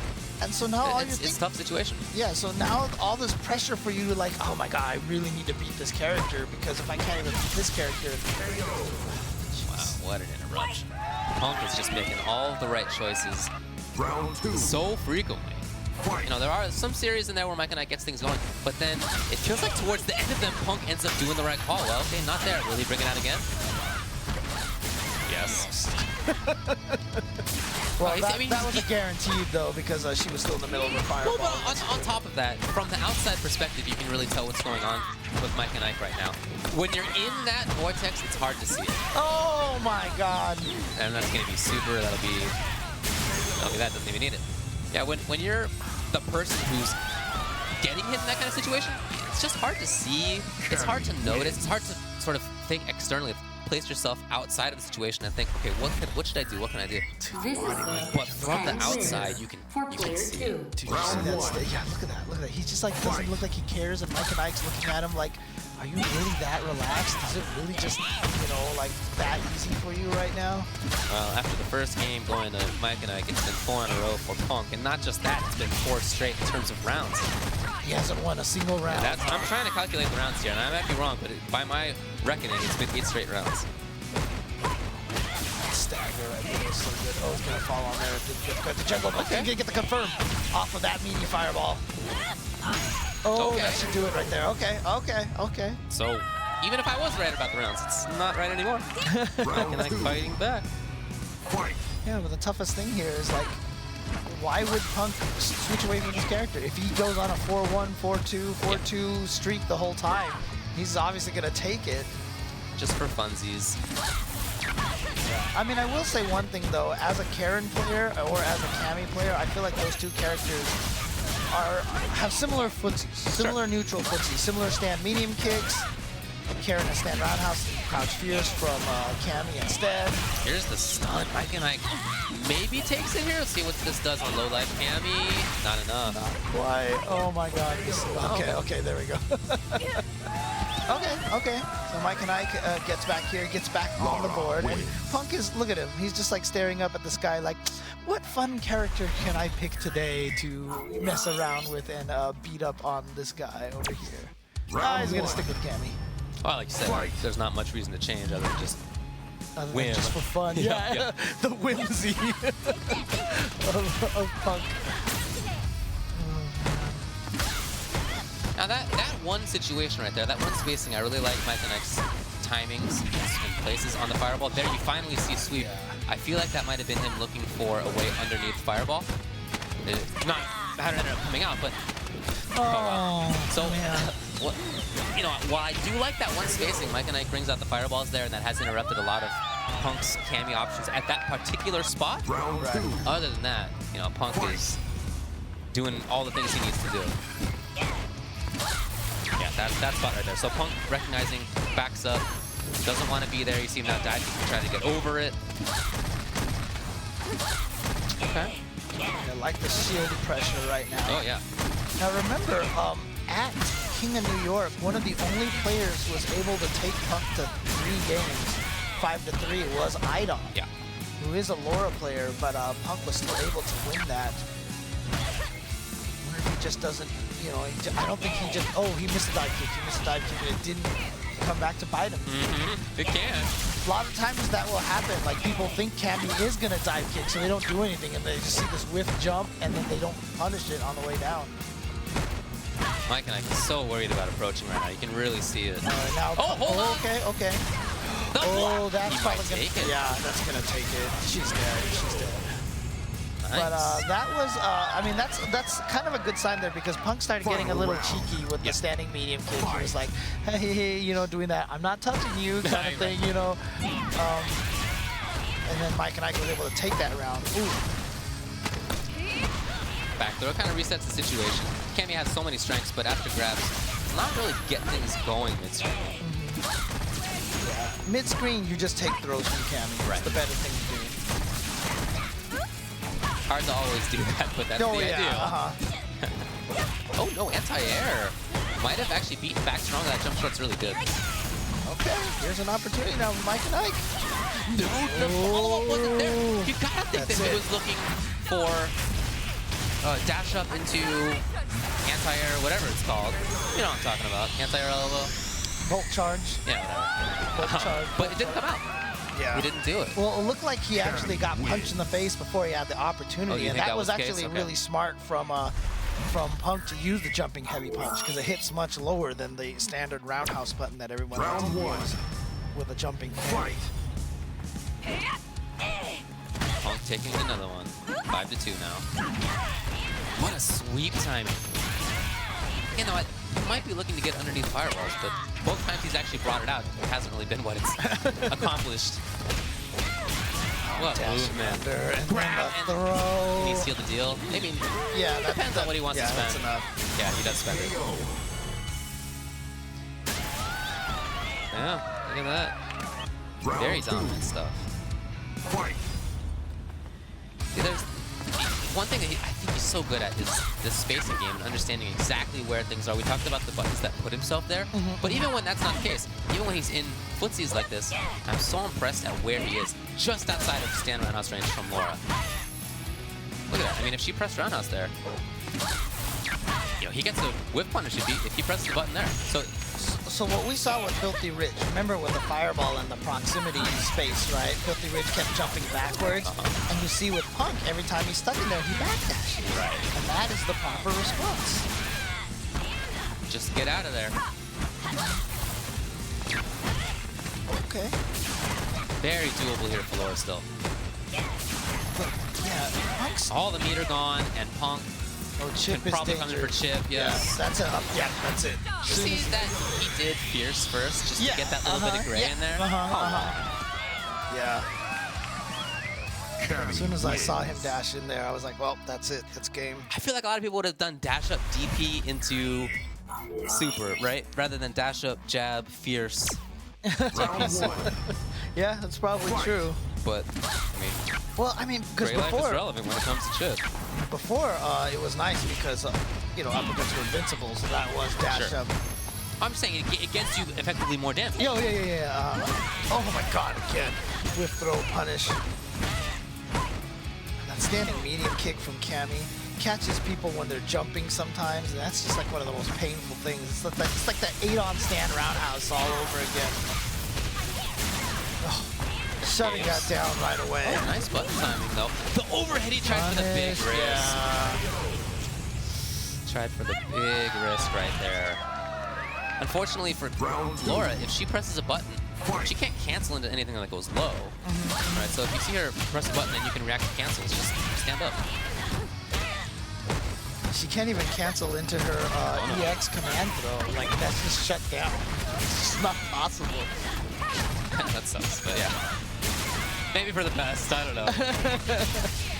Here comes Punk now. Life lead there, pressuring well. Mikeand1ke taking a lot of blocks. What timing? See the reactions? Yeah. That was a split second, and it's not like that has come up so much. You know, it's not like something that he had been conditioned to look for. He was just There it was.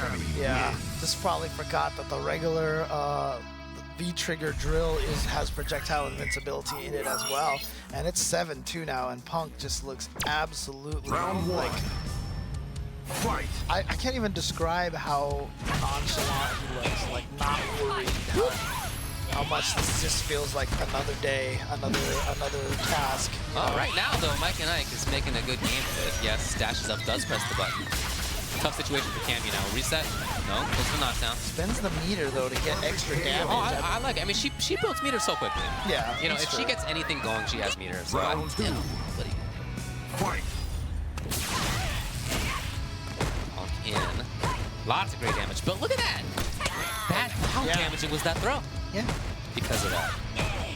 Just gets all this extra damage. Okay. In there.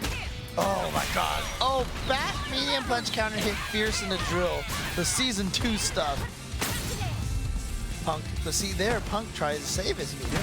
That range was so good. That range was just outside of stand medium kick, so she couldn't get stand medium kick V-trigger. Final round. And you can see Mikeand1ke wanted to step forward. That's why that medium kick ended up working out. Because Mikeand1ke was like, okay, the medium kick is not going to work out here. That range of the stand medium kick max range for Cammy is just causing Mikeand1ke nightmares right now. Yeah, again, it's a range where Cammy can whiff punish very well, or take a tiny step forward with her fast walk speed and be right in there for stand medium kick, or even for pressure. She can also set up dive kicks exactly like that right there. Yeah. It's just such a good control point. Yeah, that range is perfect for either stand medium kick, dash forward buttons, or dive kick. Again, see? Using that heavy punch on the way down.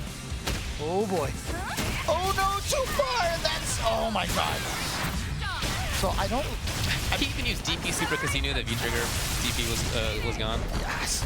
Actually, it was still there. It was still there. He still had the DP, V-trigger DP.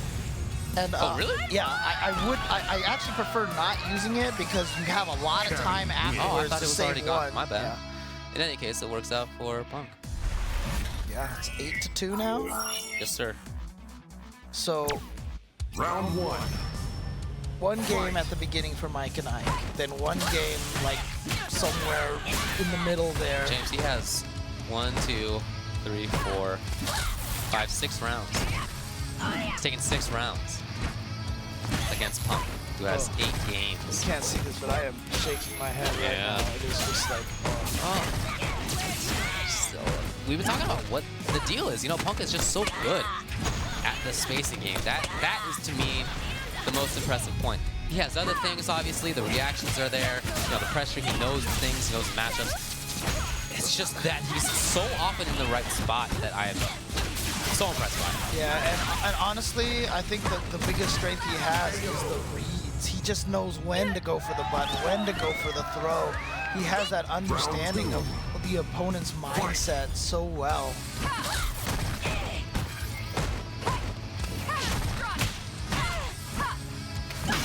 Mikeand1ke really trying to fight. Yeah, I love the roundhouse timing right there. But in general, that's been a tough spot for him. Oh, Okay. beautiful confirm, yeah. Oh my Crouching god! Fierce to the rescue? Perfect timing. And yeah, that was early enough that it's worth spending both of those right away. Right, she can get another V-trigger before all said and done. Yeah, she's one of the main characters who can actually get 2 V-triggers in one round. Oh! Comes in with super on reaction. This time it's not drill, it's super. Oh my god. Something else on the table, though. Oh! What a choice. Drill, walk back, button, grab. He is freestyling. James. No other way to put it. Fight. Oh man. Okay. And the thing is, it's not like I feel that Mikeand1ke has been playing poorly. I like a lot of his choices. No. It's just that Punk has been so good about stifling them. Yeah, it's stifling them and also getting into Mikeand1ke's head. Just look at this. You should not be able to get a mid-screen throw into throw. That should just not be a possibility. Yeah, that's at least 13 in a row right there. Punk, okay, dash. Jump back, no EX shoulder. We saw that multiple times against Rich, and yet now Mikeand1ke against Punk, just not bringing it out. It's gotten hit so many times, he's so scared of it now. Oh boy, that could have been a super right there. Will there be a grab or not? So far, Punk. Oh, is that the right timing? He just escapes. Oh, Okay. he did the light one. That would have been. That would have been. super Oh, sick, what? but- What? No. Not over yet. Not over yet. Oh, he did crouch medium punch into stand medium punch. On counter hit, you want to go for crouch medium kick because that has the best range. And Punk just looks like he's mildly inconvenienced right now. Like, man, I'm just hoping to get this done. Round 1. Fight. Well, he's pretty close to it. Oh, get regular uppercut. There's no invincibility on that. The grab invul? Oh, maybe. You know what? I have to check which one has grab and vulnerability. Right. Okay. Interruption buttons right now from Mikeand1ke. Gets the throw. Nice. Okay, big damage here. Oh, yeah. Huge amount of damage. And nice but- pressure as well. Okay, he finally pulls out the command throw, which he just hasn't done recently. He's been almost scared to go for it. Fight.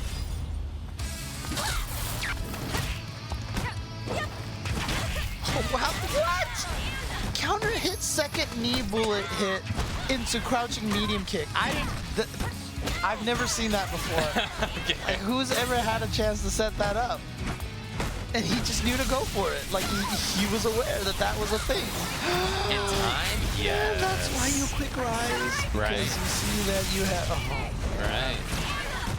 This time he comes in, he gets the button, he gets the confirm. He's getting pretty close to taking this thing. Final round. Fight. Well, Mikeand1ke still has an opportunity. Oh my God, it's not just comes over in with yet. a V skill. Meanwhile, 100 damage in gray. It built up, something like that, 50 maybe. A lot. Oh man. I like the jump back throw OSs that Mikeand1ke is going for, so he hasn't gotten shimmied recently. But it does give up a lot of space. Oh, good block. Oh, Yeah, wow, nice. just got clipped by that and hit just right. Nice reset into the stun, and even Punk was like, yeah, I fell for that, with a little wry smile. Yeah, that was good. That was Now good. he's trying to, like, you know, rub the sleep out of his eyes right now and being like, well, guess it's time to wake up. Well, that's the 4 mark. Is he gonna switch now? But that's gonna good, though, stick to because it? that's 2 games in a row there for Yeah, round yeah. 1, right? So that's the first win streak here. Might be too little too late, but right now I feel like, you know, moral victory might be getting Punk to at least go to Karen. Or Nakali. Right, yeah. Or Nash. Nice. I think that might be the first time we've seen dashboard button work out. Right. Oh, well, yeah. If Cammy knows you like the dashboard, there's usually a crouching fierce to the gut waiting for you. What a chase down. Drill into follow-up.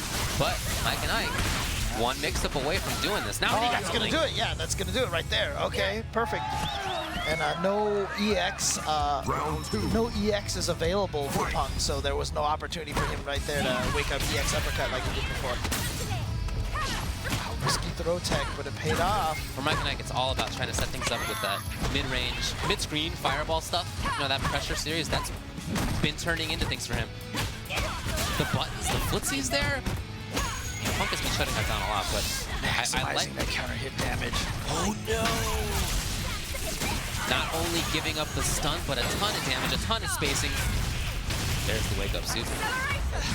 Hey, why not? Huh? I don't know why not. Jump back. Oh, he tried it. Did that work from there? After super? It would, but you have plenty of time to beat the jump. Yeah, good stuff. Yeah, but that wake up super, I mean, that's just like, hey, let me spend all, not even gonna wake up EX uppercut, I'm just gonna wake up super, because I'm just so confident this is gonna hit, I'm gonna use all my meter. Keep in mind, on top of that, the crush counter after wake up, after DP is a major factor, whereas after super, you don't really have to worry about that. That's so true, it's that's expensive, but you're not Not putting gonna as much take health crush on the counter line. damage, Right. yeah. Putting meter on the line rather than health. Wow, okay. So early on, Punk was getting a lot of success out of throwing. The throw mix-up game. The throw mix-up game was working really well on Punk. So far, we've seen Mikeand1ke tech a couple, like 2 or 3 Laura throws, wins. crouch jab at the right time, and he has not been regular thrown as badly. I feel like Mikeand1ke has a better read This on the is the timing of 20th Punk's win throws. for player 1. Well, now it's 3 games in a row. He Round sticks to one. Cammy. He At wants what to prove a point do you point. give? Yeah, maybe. Again, that range I like for Mikeand1ke, but just outside it might sound like I'm talking about the same ranges that I like, one for Punk, one for Mikeand1ke, but the difference between the two, where I think Laura's good and where I think Cammy's good, is very small. That's part of why this is, spacing games are not easy, because to tell the difference is not easy to do. That's Street Fighter. That is exactly Street Fighter. So the max standing medium kick range for Cammy is her wheelhouse, but a tiny little bit closer is where Laura wants to be. But Agreed. crazy thing is, I just talked about how that throw game was working out, was not working out as well for Punk. And then this round, Punk got like 3 throws in a row. First active footsie choice in a while was that roundhouse, and it really started things off.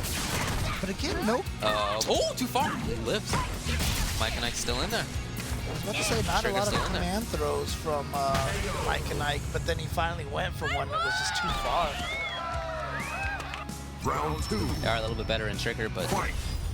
not that much. Okay. Wow.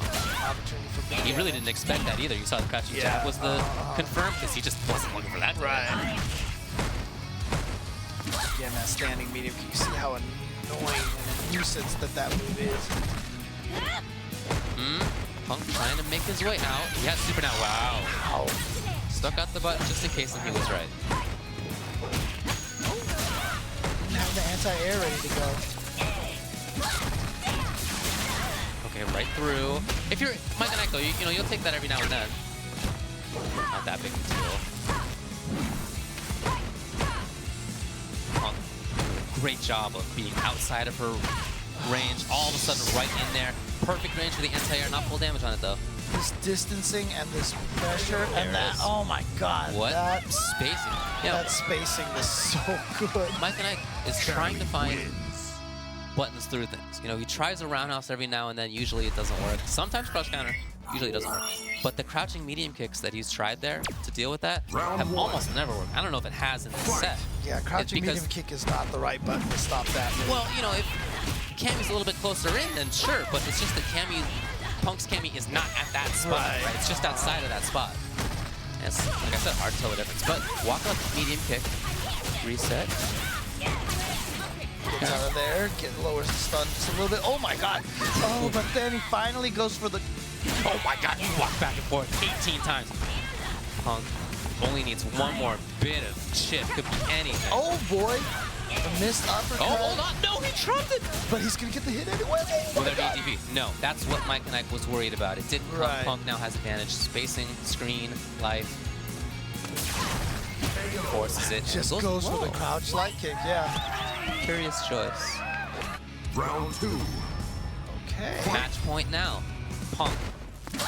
Cammy against Mikeand1ke, who had 3 in a row. He was looking good, but now Punk 1-1. Oh, hold on. I asked Punk earlier who he thought the best characters in the game were. And the 2 characters that he named, Guile and Cammy. Is that so? Okay. You see a lot of it right here. Look at that. God. That's just so good. You can't escape her like that. You're right about the throws not being that big of a deal mid-screen, but still, you got to escape sometime. Right. And if you do and that's what happens, then this gets set up and Punk, Yeps is gonna do It it! is enough, and there it is. Just barely, but it was enough. And that is some kind of play. That Cammy right there, what do you think about that? Good stuff. Pretty good? Yeah, pretty good. Pretty good. Yeah, Yeah. just such solid play. The spacing, like I said, I think is the most impressive part to me. But you're right about the reads too. Yeah, and the thing Both- about both it is, sides of it. if you have control over footsies and spacing like Punk does, and if you have control over reads like Punk does, Cammy is like the perfect. Cammy and Carrot, both of those characters, I feel like are like perfect characters for him. He so. does have good choices, no doubt about it. All right, well, let's go to a quick break. When we come back, we're going to get some words with Punk. Hear his thoughts on what went down. All right.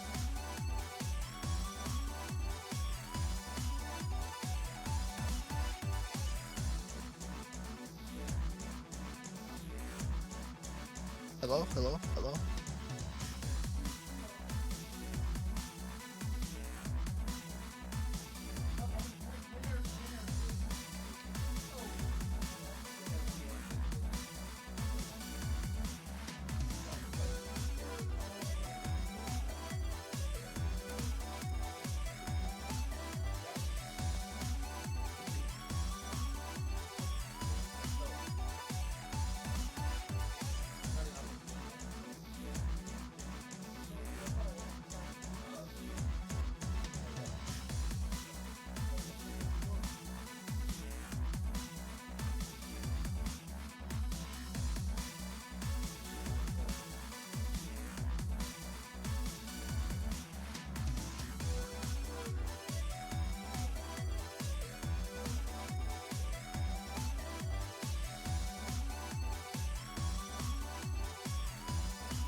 All right, so we're talking here with Mike and Ike after that set against A4 Punk.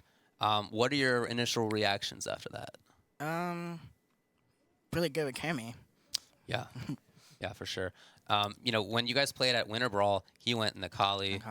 Yeah. Did you expect Nikali here, or were you looking for something else?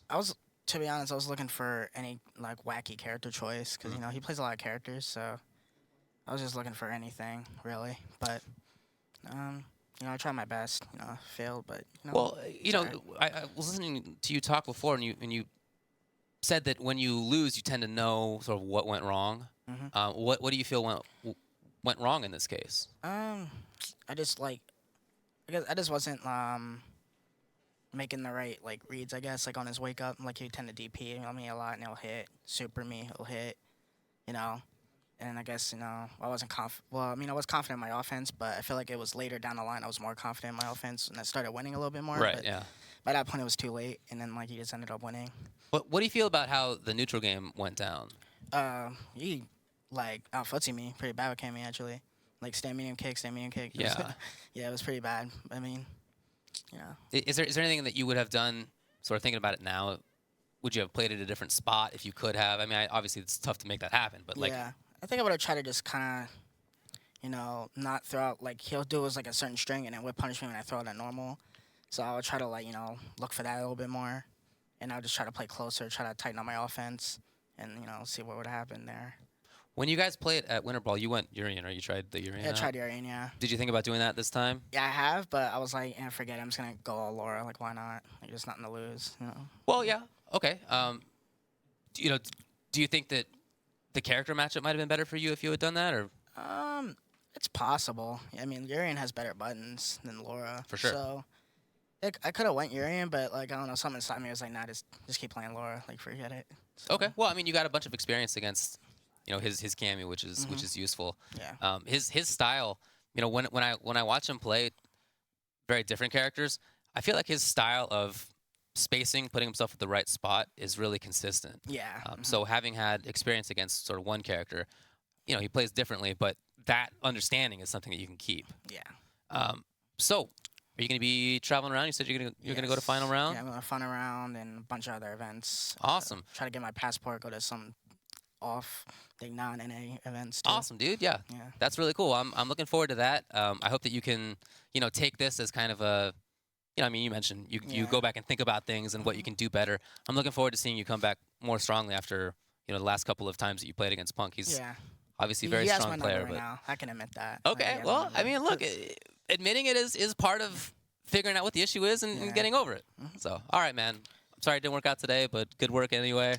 Thank you. Let's check out an interview with Punk, King Still from James.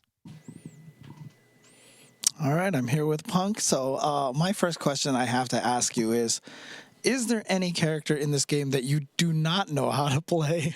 I don't play a few characters. Alex, Fang. It's just the really stupid-looking characters I don't like to play. Well, so, I mean, how do you get this experience with a lot of characters? Do you just play random characters a lot online, or do you just lab them up a bunch? Yeah, I just play them online and ranked match, lose my points. But yeah, that's about it.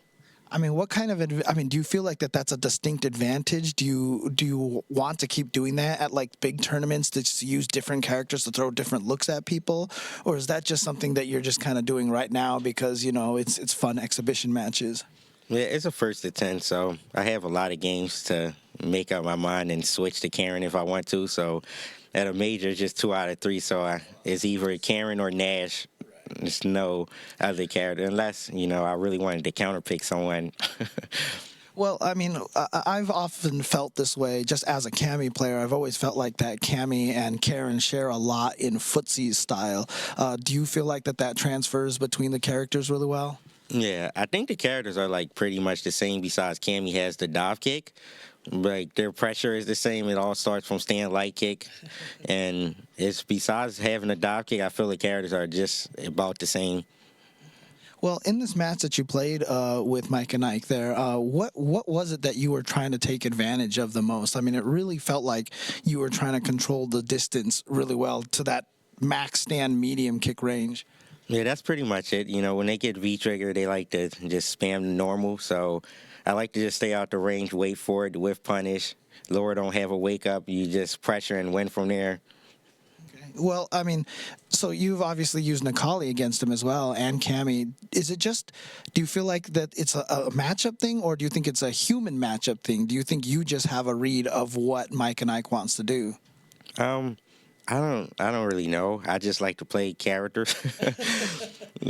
But maybe it's like a person thing. Well, again, we're going to be seeing you, I'm sure, a lot in a lot of the U.S. Events that are coming up. But we just heard Mike and Ike saying that he wants to travel abroad. Is that something that you're planning to do this year? Are you thinking about maybe heading to some Europe or maybe even some Asia majors? I don't know if I'll be traveling international majors, but definitely inside the North America, I'll definitely travel around. What would it mean to you to just kind of like make a statement and take final round, like win the first CPT event? There's no auto qualifiers, but it would be a huge message to send to everybody. I don't really think about it much, but it definitely would be really big because, I mean, it's like you already guaranteed Capcom Cup because what is it, 400 points now? And ranking events is like 120. So if you win that and probably place top 8 at other ranking or premier events, you pretty much end. So that's all I want to do is get into Capcom Cup, and even if I go 0-2 there, I'll be happy. Nice, great stuff. Well, I mean, I'm looking so forward to seeing you throughout the year here at the Capcom Pro Tour. It's going to be awesome to see if you can keep this up and really assert yourself as one of the best in the United States. But let's go ahead and take a look at the bracket here again. Of course, Punk is the current king for now. Looking like it's going to be tough for anybody to take him off of that perch as well. And I don't just mean even here at ESL King of the Hill. I mean nationally. You know, he's been to a few majors over the past couple of months, and he's won them. You know, he won NEC, he won Winter Brawl. King of New York is not exactly a major, but it's you know, competition there, yeah. Yeah, it's an invitational thing with fantastic players, and he beat all of them. Yeah. So very dominantly too. Like I said, the worst was a 5-3, and that was only against 2 players. It was Amir, and then it was against Shine, I think it was, and then it was also just against Idom. But outside of that, everything was 2 excellent 5-1, players 5-0. on their own, right? In their own right, yeah. So I'm not sure who's going to knock him off the hill. Yeah, you know? I don't know. I mean, we had K-Brad run King of the Hill for quite a while, right? But I don't know. I don't know if it's going to happen again. I don't know who's going to knock him off the perch, James. At some point in time, we need to run like a King of the Kings.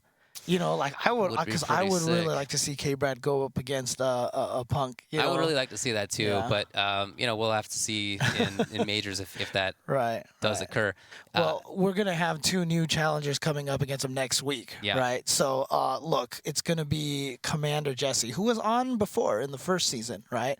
And we're going with a new challenger here, Ludovic, as well, going with Chun-Li. And Commander Jesse has been doing really well with Dalsum. But, you know, Dalsum does have problems against a lot of those characters like Cammy. I mean, who knows what character Punk will pull out, right? But also, I know Lud also thinks that Chun-Li, you know, isn't as strong right now. Sure, so, but, you know, hopefully, you know, we can see what he can do against characters that Punk has as well. Right, yeah. Regardless of which one of those 2 ends up winning next week, I'm really looking forward to seeing that. But as far as, again, Punk, you know, you were right to ask how many characters he plays, or which characters does he not play, right?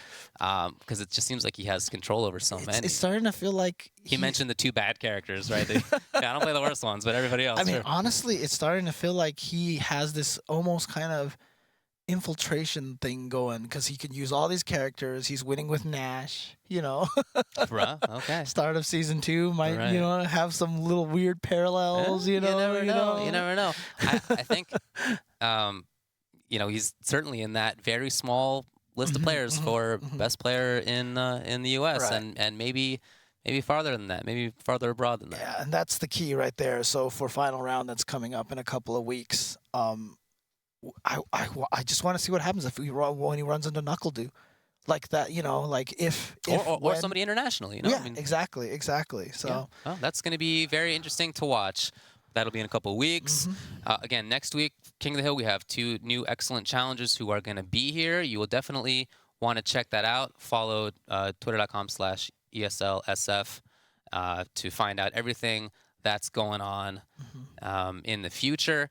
And on top of that, give us a follow over at twitch.tv/UltraChenTV and twitter.com/UltraChenTV. Tonight, we're going to be talking about all sorts of stuff that's happened in the FGC over the last week. We'll talk about tournament results. We'll talk about CPT stuff, which is out now. Colleen, maybe out by that time. I don't really know. There's certainly stuff in other games to talk about as well, and we will do that then.